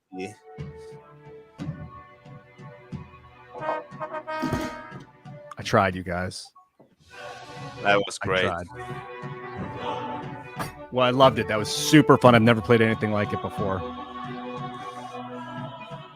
Right on. You want to say some closing words before we move on? We're a little bit on a time spin here, but you know. Yeah, we understand. We're glad that you liked it, Ian. We worked really hard in adding that graphene statue. It weighed 0, dude. Yeah, graphene's light. See, we know how to. It's true. I should have weighed 0.1 or something. Oh yeah, there you go. Hell, you could release an expansion with decimals. Yeah, right. DLC. Call it Decimus. Call the expansion Decimus. Decimus. Well, we're really glad that you liked it. We worked really hard. My team and I, we worked hard. I'm glad you like it. What's your team like? They're great. If you were asking about the roles, I coded everything. It's an Unreal Engine, by the way. So if you want to call blueprints coding, then yeah, I'm the coder. Token Taken here, he did all the art and stuff. We had a sound guy, but he lives in what country does he live in? Turkey. He lives in Turkey, and they just banned Discord over there. Yeah, so. he like in the middle of our development process, he told us that he couldn't attend our meetings because they banned Discord in Turkey. So it's a little bit of a challenge, a little bit. And then we also the Draven helped us too, gave us the idea about the balancing whole thing. Who knows what the game would have been at the end if we didn't go down this balancing platform sort of stuff. Yeah, I'll say that's the best part of the game. And it was like legit. Like that really legitimized it. It would be cool to have it more like something weighs 7.1. This one weighs like 1.7, 3.2. Yeah. You could do all sorts of crazy stuff like shave off parts of the pieces if you wanted to make them weigh less. You could do like polish them to make them weigh less. Whatever. These are all, things to add in later. Initially, we had like crazy ideas of like adding a whole city builder component to it, where you'd have to get like resources. Yeah, from the resources. That would have made it so much more complicated. We decided to go with the favor system. It seems sometimes simple is good too, you know. Yeah, that's what we ended up doing. The favor stuff was too easy. It was almost as if it didn't exist. I never even looked at my favor bar. because I just kept putting them on the things. So a more complicated challenge would have been a good idea. Like, Yeah. I see how the city building aspect might get crazy, but maybe adjacency bonuses, because then it would give me a reason to pick up pieces and move them around a lot more. Oh, that would be dope. Yeah. Like if you put a granary next to a farm or something like that, right? Exactly. And a lumber mill next to the forests, which are like which give you 1 favor and like they weigh 4 or something. Yeah. I mean, sometime during development, like after the first week, we kind of had to shed all the crazy ideas and just focus on the core gameplay. And I agree with you, Ian. Like the favor system probably is a little bit too easy right now. In all fairness, you power game the favor because you were always like going for the favor tiles instead You can of hear a lot of screaming kids there in the background. Sorry, that's my kids. Oh, yeah. No, you're good. Instead of like going for balancing the tower, which I think would have been better for you in the like long term to focus more on keeping your tower level instead of like looking too Instead much of at the favor. rating. But yeah, like means you did we good. should have balanced it a little bit better. But at some point, was very late into the jam, so we focused more on improving the whole experience instead of like tweaking around with the numbers, which we should have done in hindsight. Well, you got the main meat, which was the balance of the actual tables. That was like what made that game so. I immediately wanted to play it again, and I was like, "Oh shit! I could get a super tall tower if I knew that the monuments couldn't get moved and that the table above it spawned from the monument. So you always want the monument centered or closer to center. You could have the favor tiles change every round, every piece you put down. They could glow and like disappear and reappear in a different spot on the map and change numbers and stuff like that. Or at least maybe on a higher difficulty that could start to happen, or less favor tiles in general. Right. We kind of have to wrap it up, but Great. I mean, I don't need giving these things number ratings is like I don't want to dismiss the project in any way. It's a 2-week project. It was fascinating and awesome. So just the best thing I could do is give you the feedback. The clock was confusing. I didn't know if I was timed or not, or if that was just ambient to know how long my game was taking. I couldn't tell if I was in a rush. It was meant to be ambient.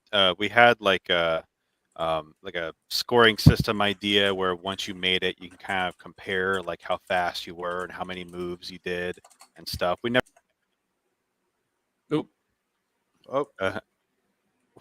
We never ended up adding that, but I guess they're just kind of leftovers from a bigger. Okay. Well, in the essence of time, I loved it. Let's give it an 8.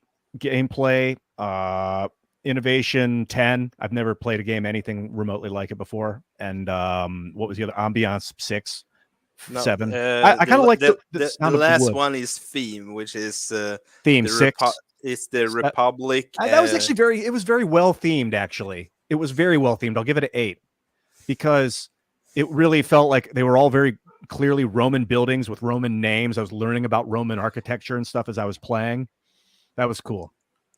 Right on. You wanna give him some score, Andy? Yeah. The only honestly, when I first, because I was kind of playing it at another window while Ian was playing it, and the only thing that threw me off was like sort of the setup and the fidelity of all the graphics made me think that this was like some kind of a city builder game, and I was like, I was getting ready to like turn my intellectual brain on, like, oh, I'm gonna have to think hard about placement, and then I realized that it's pretty like kind of a fairly simple game where you stack things on top of each other and you weight them out to keep them balanced. And so I kind of wish that the graphics and the textures on everything kind of match that, because it's not a super complicated concept. And so I guess I just wish that the graphics were a little more simple, and I feel like they could have been more simple and kind of more colorful, and it would have been like this is almost like Jenga. Like it's a very simple game and a simple idea, and I feel like the graphics could match that. But My scores are gameplay 6, innovation 8. It was very innovative, and then theme was 7. But yeah, I really impressed by this, and I was particularly impressed at the end when everything falls.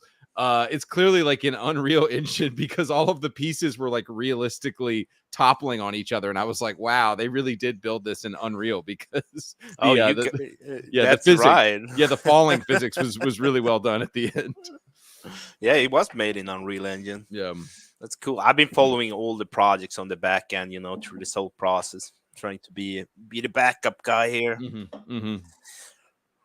Right on. I think we're gonna go to the next game. I'm gonna get to the bathroom and be right back while you guys queue it up. Right. Okay, we can take a bathroom break, like a 5-minute break or something for everyone.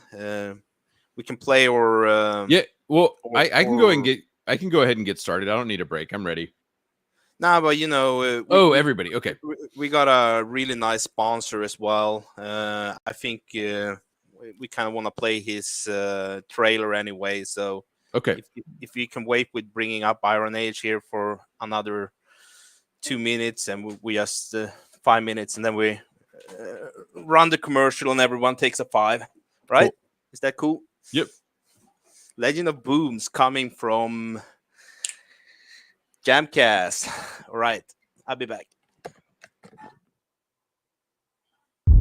In a world where somehow Ubisoft has fucked up Assassin's Creed, Blizzard no longer has a guaranteed hit, and Microsoft owns every successful franchise and still has to lay off developers, comes an indie game studio that says, fuck it, we'll lead with a card game hosted by a Muppet.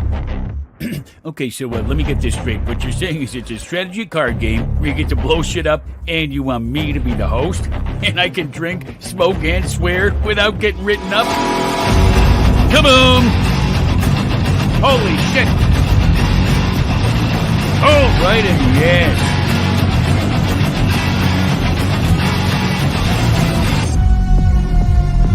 Tonight's matchup, Mommy's Home Alone toy takes on the hot lava balls in your face cannon. Read 'em and weep. Wow, that's a nice hand there. Can you say legendary loot? Nice booty. I'm talking about that broad on the other side of the bar. You, I'm talking about legendary. Her, I'm talking about booty. I have got a taste of something unusual today, Carol. You know what I'm in the mood for? The dirty, filthy, hairy, flaming pirate's ass. What? No, Carol, is that where your mind goes so quickly? No, I'm talking about that rum drink.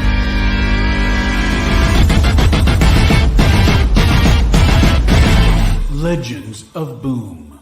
All right, I am in. Can I start today? Are we back? We're back, and that looked awesome. Yeah, that's a great sponsor, Legend of Boom. They put in $1,500 in the prize pot for the winners of the jam. It looked like an auto battler. I'm not sure if it was. It looked similar to this auto battler I've got. It is. Yeah, auto battler. Yeah, all right. I'm gonna hook you up with a key after the jam. If you want. Awesome. Yeah, I'm pulling up a game that it reminded me of. I'll let you know as you guys are getting ready. We're still waiting for. It reminded me of Hadean Tactics. Yeah, no, I'm here. Tactics. I'm here. Right on. Let's bring up the creator, Iron Age.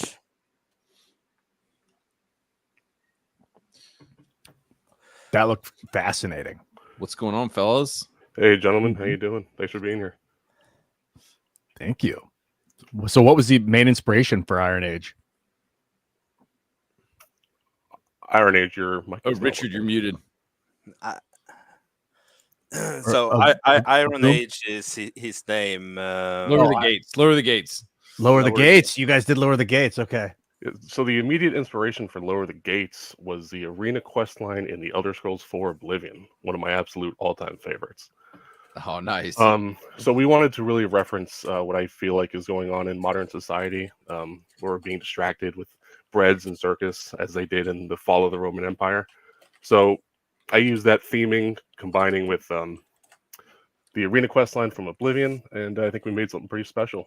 Iron Age here, Richard did the majority of the coding. We had someone else, Dino Storm, doing the art, and I handled the design. Yeah, Awesome. I was gonna say, are you guys able to hear me now? Yes. Yeah. Okay, excellent. I had to just disable every other microphone in my entire system in order for sound great. StreamYard to decide to use this one. Smooth voice. Thank you. But Dino did an incredible job with all the artwork and a lot of the effects. He's got a good eye for it. So hopefully you guys will have a lot of fun with this. It's a pretty straightforward experience, but we put a lot of care into making it a solid, like a very solid 15-minute game jam experience. Sick. There's no way to do full screen, is there? No, there is not. Sorry. Okay, that's all good. That's all good. They're gonna see all your weird shit now. You make it. If I had to give one tip, Andy, blocking is your best friend. So, Okay. so make sure you use it. Yeah, make sure you wear out the shield as well. It's a fun animation. So break the shield at least once. Okay. Right on. Okay, let's get playing. Alrighty, here we go.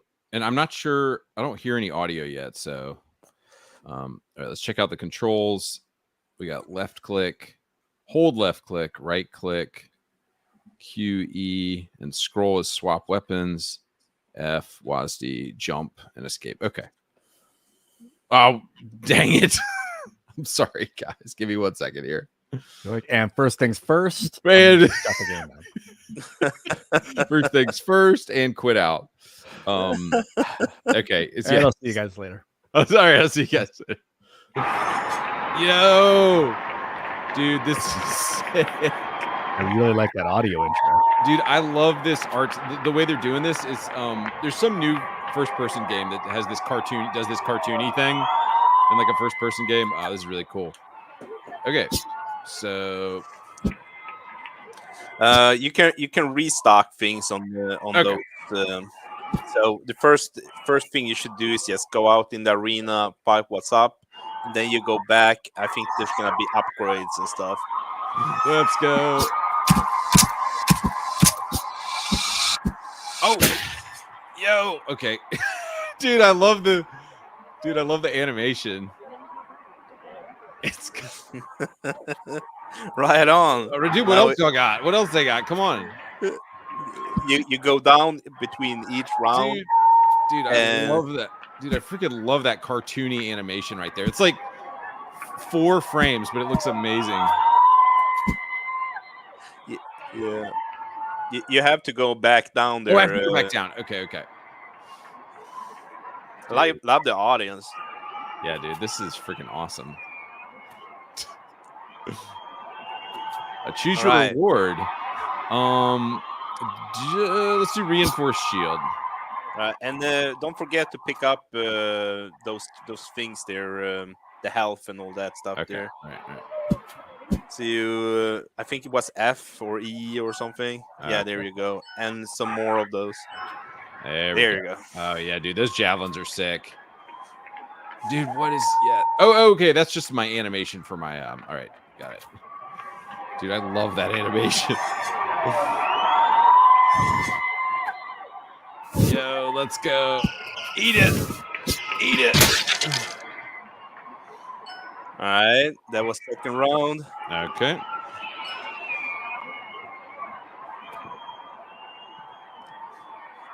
I do like the cartoony style. That's very cool.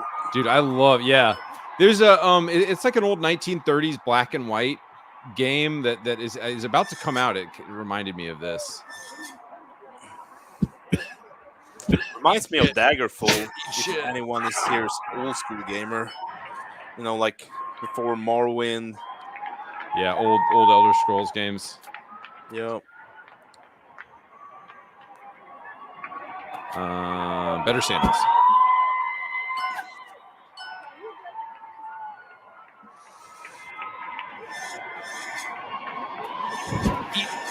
Eat it. can block with right click, I think. Okay. Okay, all right. They said the animation's gonna be cool, so yeah, I'm probably gonna die. I don't think I'm gonna make it. I'm gonna have Can to lure him into. Oh, you went into the spikes. Okay, hang on. I can do better. Or tell me if we need to stop playing, but this is really fun. Okay, this guy was easy. Let's check out the shield animation.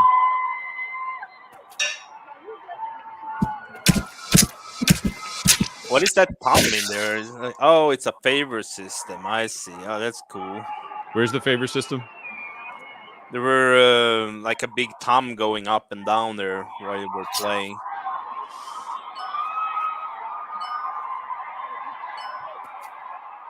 Ian, what do you think about the style?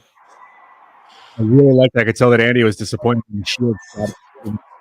Yeah, I was in the shield animation. I was like, come on, because it cracks. It's like getting real, building up, and then it's like. I mean, that is really satisfying though. Most games don't like bring it up that high in front of you, so that is really cool. I'll say I really like it. I really like the graphics. Dude, same. They're Right. so like simple but satisfying. Right.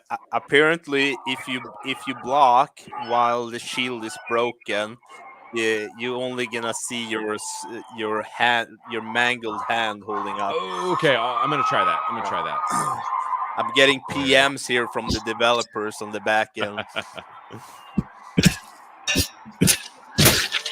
Oof. Be cool to add in a shield bash. Oh yeah. Oh yes. Knocked him back and slowed him down or something. Like Or a kick. Yeah, exactly. Or a trip. A trip would be cool. Throwing some sand, in the eyes. Yeah. Oh yeah, you could add all sorts of crazy improvised attacks. Like push right and swing, does something different. I guess I can't run back in. Dude, this is hard, man. I'm getting my ass beat. Oh. Was it shooting fireballs? Should we cut it there? I mean, down we to have watch one more if you got time. Yeah. I'll do one more. Absolutely. You're getting better. Dude. Use those javelins. Dude, the simple art style is like so satisfying to play for some reason. Okay, let's see this. I want to see my bloody stump arm. Oh God! Okay, I get it now. I see what they were talking about. Took the whole shield off. All right, I'm more of a distance man. I'm not gonna go in close unless I have to. Dang, Oh jeez. Hard. All right, that didn't count. Okay,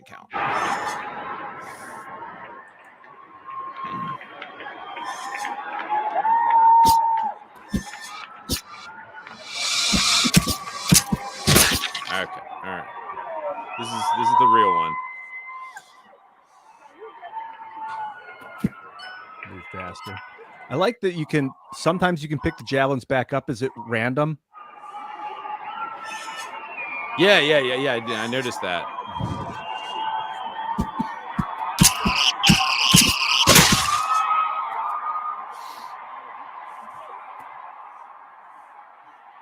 If you click heal when you're at full health, does it still charge you 1? What is the heal button?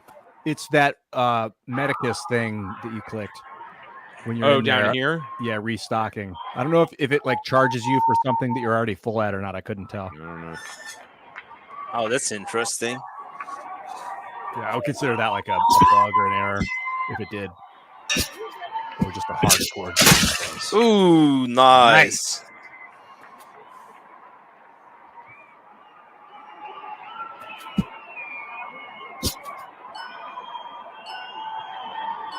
Yeah, it did charge him. Yeah. Not good. Not perfect. Oh, dude, Oh, shit. This is the one I keep dying on. That's a lot of enemies. Ooh, you can lure them into the spikes, by the way. Oh, dude, I gotta get these things. Gotta get my javelins.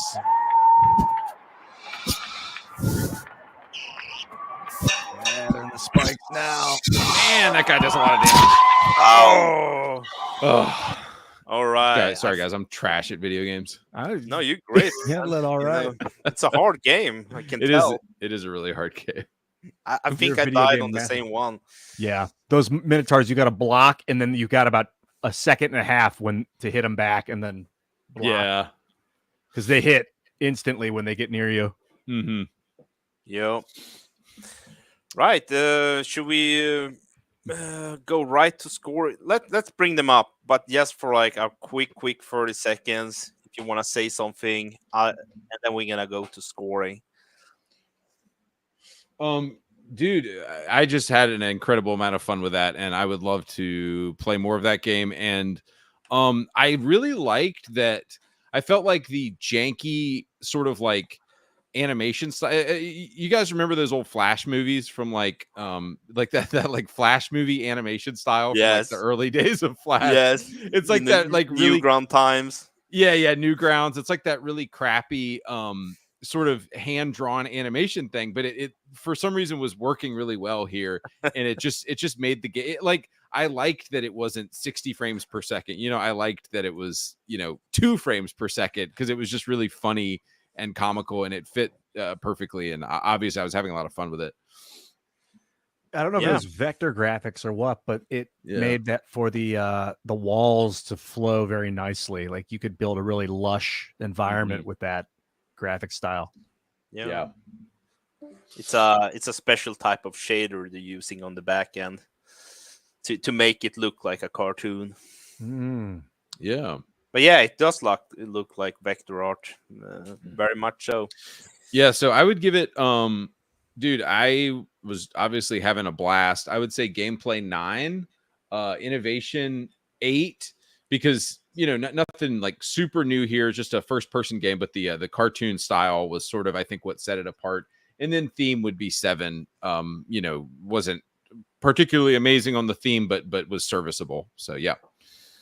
Yeah, I'll give the gameplay a 9. I guess innovation a 6. It was just pretty straightforward. Nothing. I didn't see anything new. Well, I mean, roughly. And then theme, give it an 8. Actually, yeah, I think I'd give it an 8. I love the audio and how it just brought you in with like it felt like you were in an arena for real. So 8. Yeah.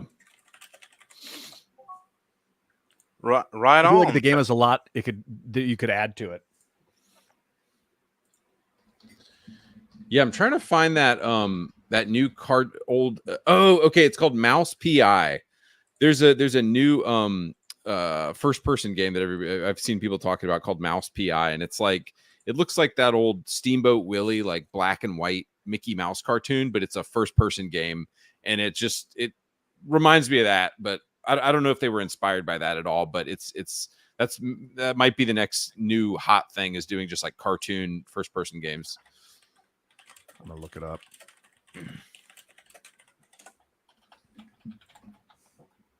What game?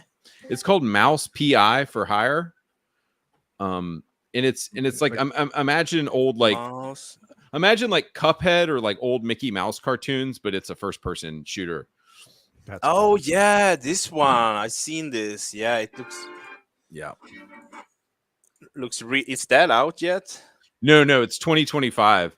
So, dude, if these guys get their game out like this year, then they can be ahead of the curve because that Mouse PI game is probably not coming out for a while. Yeah, if they can do this in 2 weeks, well, exactly. I wonder what they can do in 2 months. Exactly. Yeah. I almost feel horrible judging these games after 2 weeks of dev, but like, yeah. I'm like balancing it between like, or treating it like a reasonable full release or early access, and it's like, dude, it's been 2 weeks. Right. The guys in the community, they're fucking amazing. I mean, what they're doing in such a short amount of time, it's wild. Yeah, that's serious value, like huge. I would love to keep doing this too, like even come back and play the games again after they've continued development on them. Right on. Well, we keep the talks up, Ian. We love having you here as well. I'm a bit starstruck, I'm not gonna lie. Same with Andy. Yeah. No, you're not, Duke. We talk all the time on Yeah, Discord. we Come do. on. You're right. I was lying. I felt bad though, you know. I'm like, oh, I'm so starstruck. I followed Teamcast since the Like the sun, you know. 2020 election. Just blind. I'm so used to it. I don't really care about it anymore. But it is pretty beautiful when you think about it. Yeah. Right on.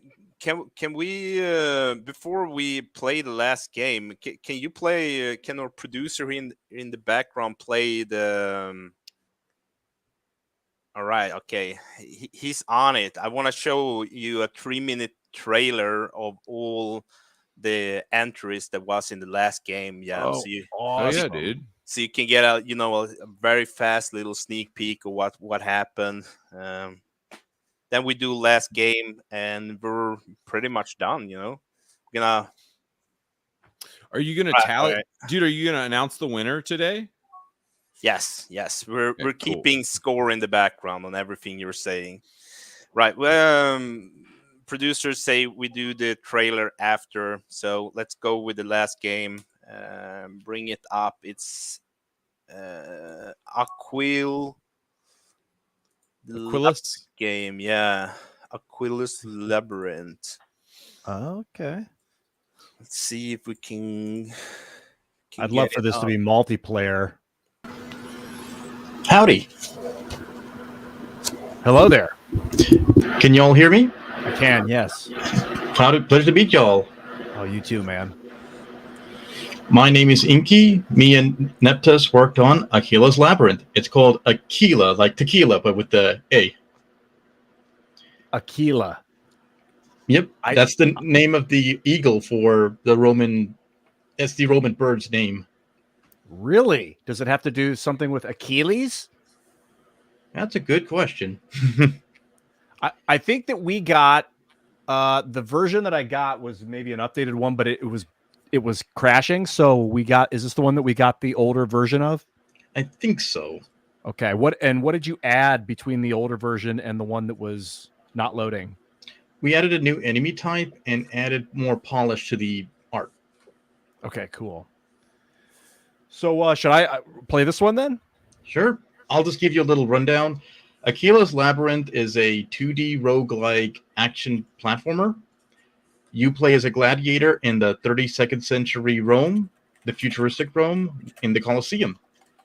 Your goal is to make it through the maze while appeasing the public, where if they get bored, they're going to kill you. So best to play risky. And every time you finish a level, the Senate makes a new rule, and this game is procedurally generated, so no two playthroughs are the same. So feel free to ask any questions. Should I play the tutorial or just go into a new game? I would recommend the tutorial. Okay. I just clicked. Right on. Let's get going. Please welcome our newest gladiator. Hopefully this one puts up a real fight. J to skip. I gotta press J. Left clicking that would be nice too, or spacebar or something. The audience is getting bored already. Get moving. All right. So am I timed? K to jump. Okay. Oh, so this is all. There's no mouse. I see. That's why J was the thing. K is to jump. Fucking Strider, old school. I like it. How do I swing my weapon? It's going to tell me. S to crouch and see further. Oh, S is how you look down. Dude, I'm liking it so far. Shift to dash and avoid traps. Oh, I want to appease. Okay, I don't need to go wall to wall. J to attack. Easy enough.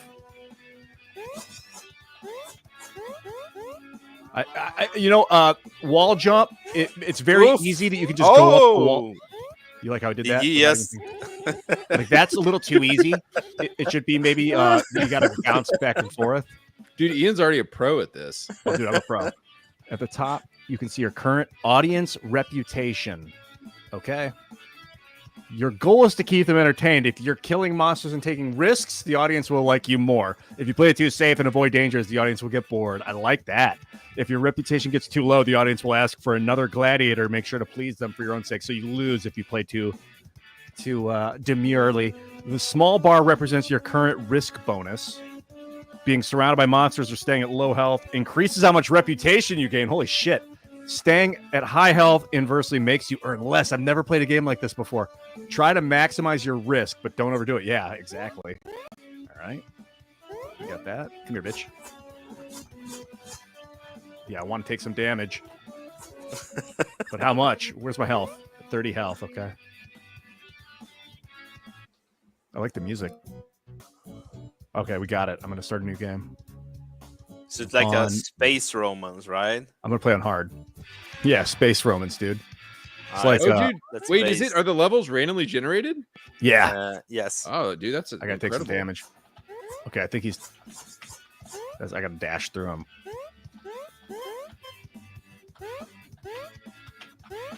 Oh, okay. I can only dash every 1 second. I got it. And I'm at 4 health.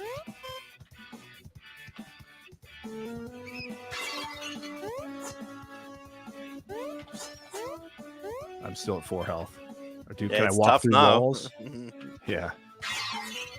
Is that health? I'm still at 4 health. Okay. Whoa. Yeah, I'm playing it hard. Got to dash through, guys.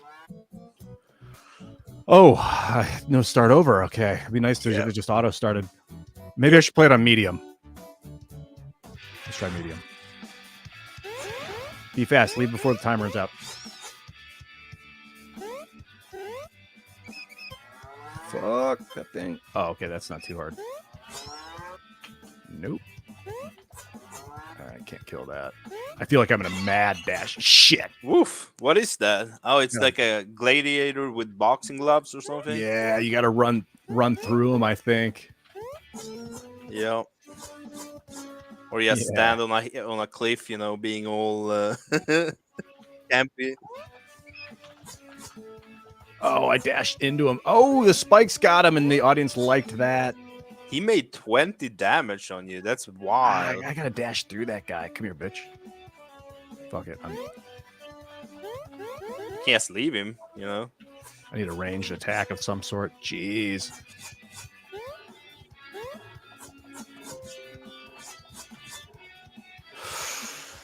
Let's try easy. Andy, do you want to give it a try? Yeah, hang on. Let me get it queued here. As you're queuing it, I'll try one more time. Okay. Oh, I could have played it on easy. You're right. I feel like I can do this though. Fuck. I'm trying to. I'm letting myself take damage on purpose because I want to gain favor, but that's kind of risky, as the tutorial stated. And I imagine you don't take fall damage. So, yes, the judge says we have a tie for the first place as it is right now. Oh shit! Tiebreaker. Yeah, should we fire up Mortal Kombat and battle it out between Ian and Andy? We're gonna have to. Dude, how are we gonna settle the tie? Oh man, I don't know. Split the money or all or nothing, Ian. Do a 50-50 roll the die? Let the developers decide. Do they want to roll a die or do they want to split the money? Oh, that's good. I like that. Yeah, I personally think just splitting the prize pot would be a good idea. That'd be awesome. We can bring them up and ask them what they think, Yeah, if they want to put all the marbles. If both of them agree to roll the die, then they roll the die. But I would love it if it was up to Andy and Ian, doing rock, sister, paper or something. My God, that'd be crazy. One final game of Gladiator, and then if either of us can, I'm at 1 health. I don't even know what the point of this is. All right, Andy, are you ready to give it a shot? Yeah. So is it just WASD to get around? Yeah, and then your right hand is on JK. Okay. All right, I'm gonna slaughter myself. Or any of the judges, if we go over like 10 minutes, would that be fine with you, or how do you want to do it? Do you want to rush end it? Ian, what's that? Would you be fine if we go over 10 minutes, or you might have other stuff to do? Oh, I'm not in. No, I'm fine. All right. Okay, cool. Oh, dude, I'm actually playing with an Xbox controller right now. That's amazing that they built nice. this in. Wait, how do you crouch though? It's a C? button. Okay, wait. All right, controller's not working so good. I'm switching to the other. There we go.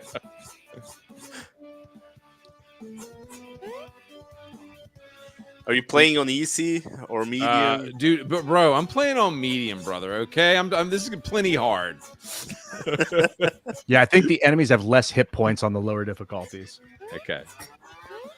Those missiles. Oh, for a second I thought it was like attaching me to a sick, bro. Wow. Okay, and you can come on. Hit me with bring the rocket.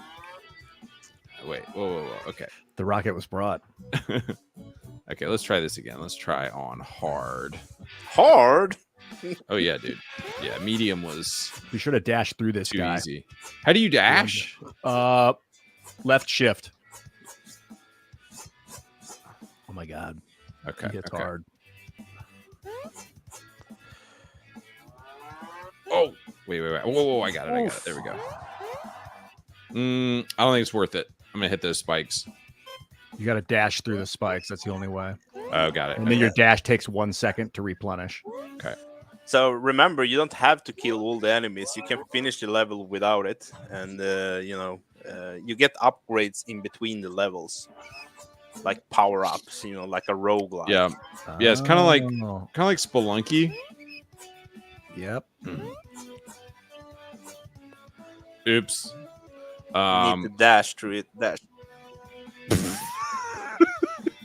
Okay, there we go. I was definitely trying to kill all the enemies. Yeah. Based. Sick. Yep. All right. Well, why don't we? I think we can cut it there. Are we at time, or should I keep playing? Yeah. I think we're good. All right. Yeah, we're good. All right. The developer want to say a word or two, real quick word, because we running low. Thanks again for playing. Just that's the game in the nutshell. Do you have any other questions? Inky, what was your inspiration for this? Well, we built a game before, and the inspiration was that is a question from our developer Adeptus. He built a bunch of games before, and we brainstormed hard and we agreed on a platform, since we're building. We have a framework that built upon our last entry. So yeah, got it. Is it hard to make a procedurally generated game? Is it much harder than making like a static game? I mean, if you know the right algorithm, it makes it a whole lot easier. I mean, there's plenty of good examples out there. You're talking to the artists here as well. Oh, okay. Sorry, Inky. Okay, yeah. The art was great as well. Appreciate it. I'm responsible for the cube. Did that glorious cube. Indeed. Cool. All right, I'm gonna give that one for gameplay 7. Innovation 6. It was, and then for vibe 7. I think the music was taken kind of setting me off a little. I didn't quite understand the music, but 7. Yeah. I'm gonna similarly do IGN all the way down, and I gotta say gameplay 7, innovation 7, theme 7, because it's like it's like a platformer. Nothing. The procedural generation was the part of it that impressed me the most, but I would say it's all around just a really solid indie game in an attempt, and maybe an opportunity to try something different as well. Yeah, like an upswing. I thought it would be really cool if you push up and attack, you could stab upward would be really cool. Like the game, it's a great basis to add a lot of cool mechanics. Like slide, if you push down and shift, you could slide under stuff. I mean, the dash kind of makes you invulnerable anyway. Yeah. I didn't even get to the second level, so I don't know what kind of upgrades you get, like a double dash or like a longer swing. I mean, I'm sure you could get all sorts of crazy upgrades. Yeah. Right on.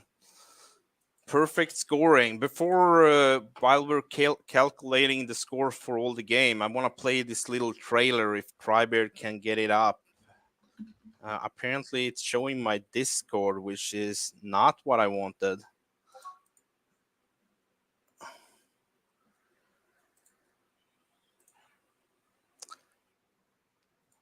You know what? The judges seem to have the screen thing figured out way better than me. I'm gonna send it over to Ian, and maybe you can screen share. Would that be fine with you, Ian? Yeah, that sounds good. Right. Here you go. Here's a little trailer someone in the community made for like a recap of all the games. Let me know where you're going to send it to me. It's already sent in the group chat we're having here. You know, on StreamYard, Discord. Oh, got it. So this is the Jam trailer based. Let me pull this up. Okay, I can do this. One moment. I haven't seen it myself. It was just finished from the guy. All right, I want to play it all the way from the start. Now I will share my screen. Share video screen with audio. Here we go. Wait, there we go. I'm not getting any audio though. Yeah, I'm not getting audio. You can share the video instead of sharing the screen, or producer guy in the back said. Oh yeah, I think you have to share the audio. I did. Let me try it again. Stop so I can. We're very new to this, by the way, guys. Share screen. Okay. Share window. No, I've got to share my entire screen. I can't. Technically, I guess I can share my Brave tab. Cool. Let's go. But I'm just not getting any audio for the trailer. This video might not have audio. All right, let's just watch it without audio and see the games. You know, just like a little recap. Say what you think about them, and then we move on. Okay. It's based Game Jam. Okay, Ian's just going to narrate it now. He's doing the audio. Theme, Rome. There's no apostrophe where between the it and yes. Right. Biggest, thickest Architectus. Strange name, but great game. Strange name, great game. It's a Monty Python reference. Love that movie. Oh, I did better than the demo. Did better than this game rocks. Yeah, dude, this Resident Evil game was fire. You need like a roll or something. If you push shift and you can like roll forward, that'd be cool. A Dark Souls roll. I'm always thinking about how to improve it, though. I gotta just enjoy the process. Yeah. Legion Rising. Tower the gates. Oh, I'm sorry. Lower the gates. I imagine him screaming that before the enemies got let out. Lower the gates. Yeah, dude. This I am Spartacus. Yeah. This game really impressed me. This game's hardcore. It was hard. Very, very tough, It actually. encourages you to be weak when you play. It's nuts. I love it. I should have given another point of innovation for that reason. In fact, I would like to change my thing. Oh, so we didn't see this. These are all the new ones. Axios, Mechs of Rome. Was this were these the ones that didn't make the cut? These are the ones that didn't make the cut. Dude, we wanted to show awesome. you all the games. We just we couldn't. Midnight Mass. It's like old Zork. That was just text adventure. Yeah. Yep. Game dev is an art form. Was she on drugs? The Denton estate. Denton. Choose your gladiator. Gladiatorium. I'm sorry, it's Gladiatorum Strategia. Yeah. Let's get it This right. is like a chess game, It reminds me of that old Sonic the Hedgehog level. Oh yeah. Magister Militum. Here you have your RTS. Hell yeah. Whoa. You're getting technologies, leveling up stuff, shit like that. Really good. Here's This another is good looking. RTS. Oh, Rome in bro, a day. this looks awesome. What is this? It This looks is like an another RTS. RTS. Another Yep. RTS. Okay. Yeah, an Looks kinda RTS like, where you're playing as the barbarian trying to storm the gates, survive Rome. No, you're actually on the defense. Okay. At 2, bloody. Oh, this is like a Hey. JRPG sort of. Yep. Yep. Who are you talking to anyway? Got lunch. Bon. Don't. Who's my dummy thick? Super boat battle. Love it. This reminds me of the Atari. Yeah, this is all, by the way. I love it saying in the Retail? credits. Oh wow, Ricotta. dude! Somebody else did a similar.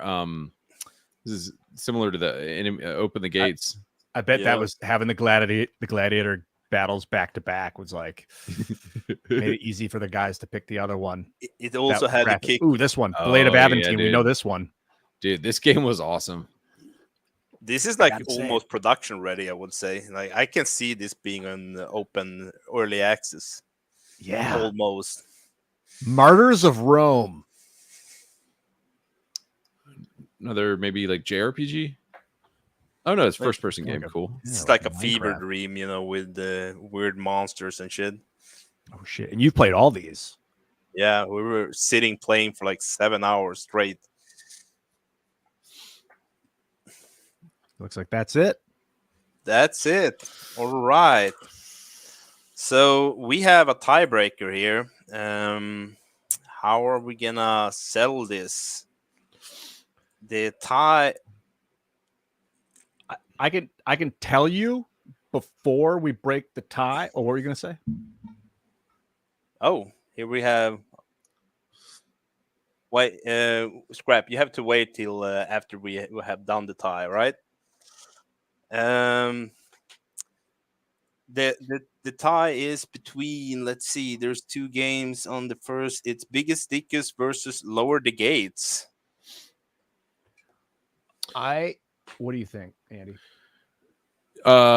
See, I'm biased because I just really, really liked Lower the Gates, so that's obviously going to be my choice, you know. And I'm biased because I loved Biggest Dickus. Yes, we need some kind of tiebreaker. Could they split the prize pot? Yeah. I don't know. I would be happy to do that. Well, I could be the tiebreaker, but you know, I love Yeah. all the games, which is kind of gonna make it weird. Should you do like a scissor rock, or let's bring up the developers and ask them if they want to share the first prize. Or do some random, give it one way or the other randomly, or they want to split it. Yeah, sorry I'm not on camera. Otherwise, I'd be happy to do paper, rock, scissors with Ian. That'd be good.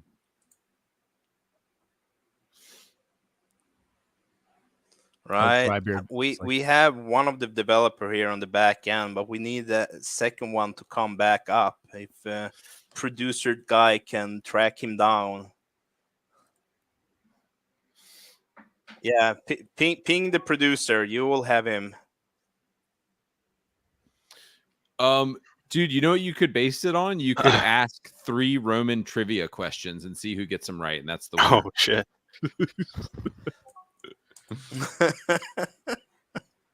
I love that. Whoever answers it fastest and correctly, and if you get the wrong answer, you lose instantly. Yeah. I kind of want a developer to fight in a Colosseum to the death, you know, old school, you know. That'd be cool. So that's one way to finish it. A battle to the death. Right, Dean, can you come up here? Hurry up. The judges are waiting for you. There we go. Round 1. I think we should have the judges fight to the death. I think that's more. The That'd be judges, awesome. Ian is our champion. We needed a PvP game. Yeah. All right, Dean, how you wanna do it? Do you wanna either go rock, paper, scissors, a game nameless, or do you wanna split the prize? Both of you, go. I'm down to splitting it, actually. Splitting it works for me. I'm just happy to be here. I'm really glad you guys like the game so much. All right. Now let's do rock paper scissors, anyways. Just to Okay. see who wins. Yes, to see who would have But won. Andy doesn't have a Yeah, camera, so we right. have to say the words on the count of 3. This is gonna be a shit show. Ready? Someone can say 1, 2, 3, and right when you say the word 3, we all have to say the words all at once. Okay. All right, okay. I'm okay. going. Okay. No. Yeah, everybody. 1, 2, 3. Paper. Scissors. Wait. No, I won because I said it first. All right, Ian wins. All right. Everybody gets to split Nice. the prize. All right. Thank you all for participating. This was great. Yeah, this was Seriously, I cannot thank you guys enough. These games were phenomenal for 2 weeks. It was what a joy to be a part of this and to test these games. And I mean, even to see some new mechanics coming out that I've never even conceived of in a video game, I love it. And I'm happy to come back and do it again. So this was awesome for you guys to come in. By the way, Andy, Ian, you guys don't know me. I'm Scrapjaw, co-host Romanation. I co-host with AK and Treebeard. You've met him, obviously. I was off doing other based things today, like going to church and doing those kind of things. Otherwise, I'd have been here all day. But I wanted to come on behalf of Romanation, since we are hosting you on our StreamYard, to thank everybody and to say great job to everyone who came to our local gladiator arena of development. I brought the sword in case we needed to split the baby here. I heard you guys had a little bit of a decision to make, but you guys figured it out. No blood had to be shed. So anyway, thanks, fellas. How's Yeah, it going, lads and ladies? Scrap, and Romanation, thanks for all the help with the StreamYard stuff, setting us up. You know, I'm more of a developer myself. This is not my arena, as to say, but dude, we should do it again. You guys did fine from what I saw. It was great. Yeah, dude, I will definitely come back and do this again. This was a blast. For some reason, I couldn't get the stream directly to my YouTube to work, but hopefully we'll get it working next time. And just wanted to say, really excited to be a part of this. Like seeing what Duke is doing, and it's really creating this incubator for like base devs to start making based games, because we all know we're just tired of the trash, right? We're tired of the woke leftist liberal garbage in every single freaking game. And how else does it start? How else do we start taking it back other than by getting based developers together to make these games? And I'm just incredibly excited about what you guys are doing. Thank you.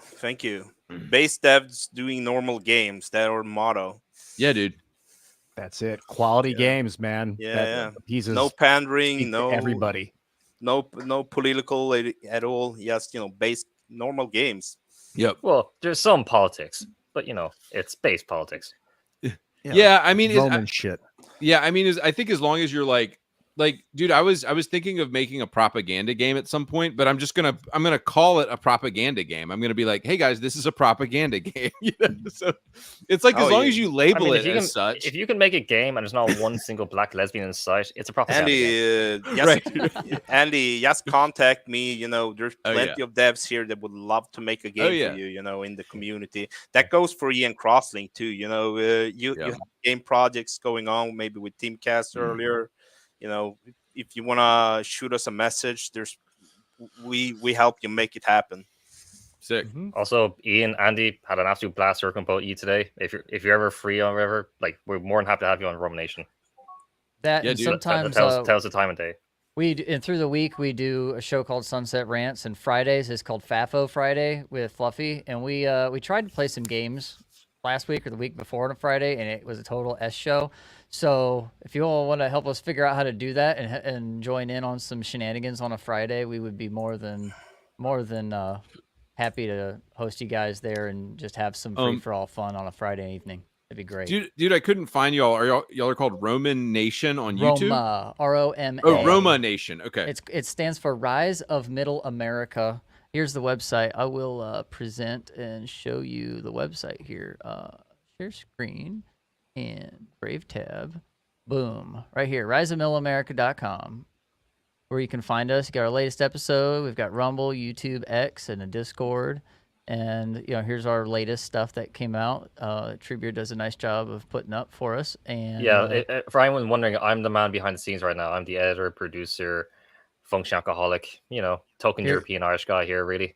We got AK in first chair, myself, and then we've got Brian, who's a threat to democracy. There's Fluffy Hobo. He's the guy on the FAFO Fridays. Elizabeth. There's our token DI hires. Yeah. So this we is have a homeless man, we have a woman, and we have a European, a non-native. And monetary contributions at the bottom. You know. Right on. Gratefully received. Whiskey ain't cheap. We haven't even shown the Orban or no, it's fine. But yeah, support these guys doing these base games and these devs that are out here just killing it. It's just awesome. Amen to that, man. I also want to thank our sponsor once again. You know, $1,500 for the Game Jam. I'm super psyched. Thank you yourself. Great. Yeah, dude. Going there? Yeah, dude, everybody go play Legends of Boom when it comes out. Oh man, yeah, we just wrapped up Steam Next Fest this week. It's the last day, so it's been fun watching people play and stream and get surprised when the Muppet drops the F-bomb on them or talks about hookers and blow. So, oh, Legends of Boom? Yeah. Is it in early access right now, or is it? Right. Yeah, there's you got like 3 more weeks, and then we're gonna launch it. Is it on Steam? Yeah. Okay. I can pop a link into this, but were you inspired with Legends of Boom from Hadean Tactics? Did you ever play that game? I didn't play that game. I was inspired. I went to Joe Rogan's Comedy Mothership, and they made us put our little phones in a bag, and you couldn't get it till the end of the show. And the comedians just, fucking ran with it like it was 1980, and they didn't care. And I really realized what we were missing out on. So I knew I needed to make a game that was going to say some stuff that would, be a little bit sensory. Probably, and I couldn't have a human character, so that's why we went with the Muppet. And who's doing the Muppet? That's Tim Kitzrow. He's the Mr. Boom Shakalaka from NBA Jam. Oh yeah, it's the voice of my childhood. Yeah. Oh god, we've written over 5 hours of comedy and recorded, so it's like that is multiple awesome. Netflix specials. It's insane. Totally insane. It's actually a little battle game, but he does so much commentary. It's great. Yep. It's more like a live show, with a game on the side. Yeah, it's a lot of fun. But it's insane. Like, great. could you imagine, like 2 years ago, an idea of a game jam like this, or just the fact that we could pull these things off, would be unheard of. We're helping each other out, right? We're gonna win in the end, but we all have to do our little part. Everybody does their part, and we'll be all right. I was just happy with the current climate in gaming industry, and I wanted to show people that it's okay to not do politics in game, just go out there and make stuff, so that's we started in Teamcast Discord, actually, Yeah, shout out to Teamcast again. I remember it, Lasanese. Never surrender, never apologize. Yeah, quality shit, man. That's how you defeat fucking bipartisan just this for that, me on my side, your side. The way you do it is quality shit. It dominates the entire realm. Yeah. Quality over politics. Let's go. Yep. Oh my god. Speaking of, I've been playing the shit out of Horizon's Gate. If you guys like tactics games, it's like phenomenal. With all the bunch of mods. Games. What's that? I do love tactics games. They're Dude, perfect. it's like Final Fantasy Tactics, but it's an RPG. I put I don't know. I'm telling that's you, cool. I put 80 hours into the game in the last week. Wow, that's wild. 2 work weeks in one. Look at that. You're doing double, triple time. Somebody I want to think tell it's him? been a week. I might have left it on. No, I think I played it probably 70 hours. I've been doing like 16-hour days, 15-hour days, just playing it all day. All right. 4 days in a row. Or something crazy. I respect the grind there, Ian. So I kind of wrap it up for everyone. Let the judges go back to their lives, and I want to thank them again for showing up. And also, it's election season soon. Remember, go vote, and have a good one. Thanks. Thanks, y'all. Thanks, everybody. If you don't want to shout Bye, out, lads and ladies. something, sorry, but I mean, everybody know who Ian Crossling is and Andy Pants. But you want to do a shout out, Ian? Nah, man. Follow me at my name. You got it. You'll see all the crazy shit. Right out. All right. See you later. Take care. Bye. Deuces, Bye. everybody.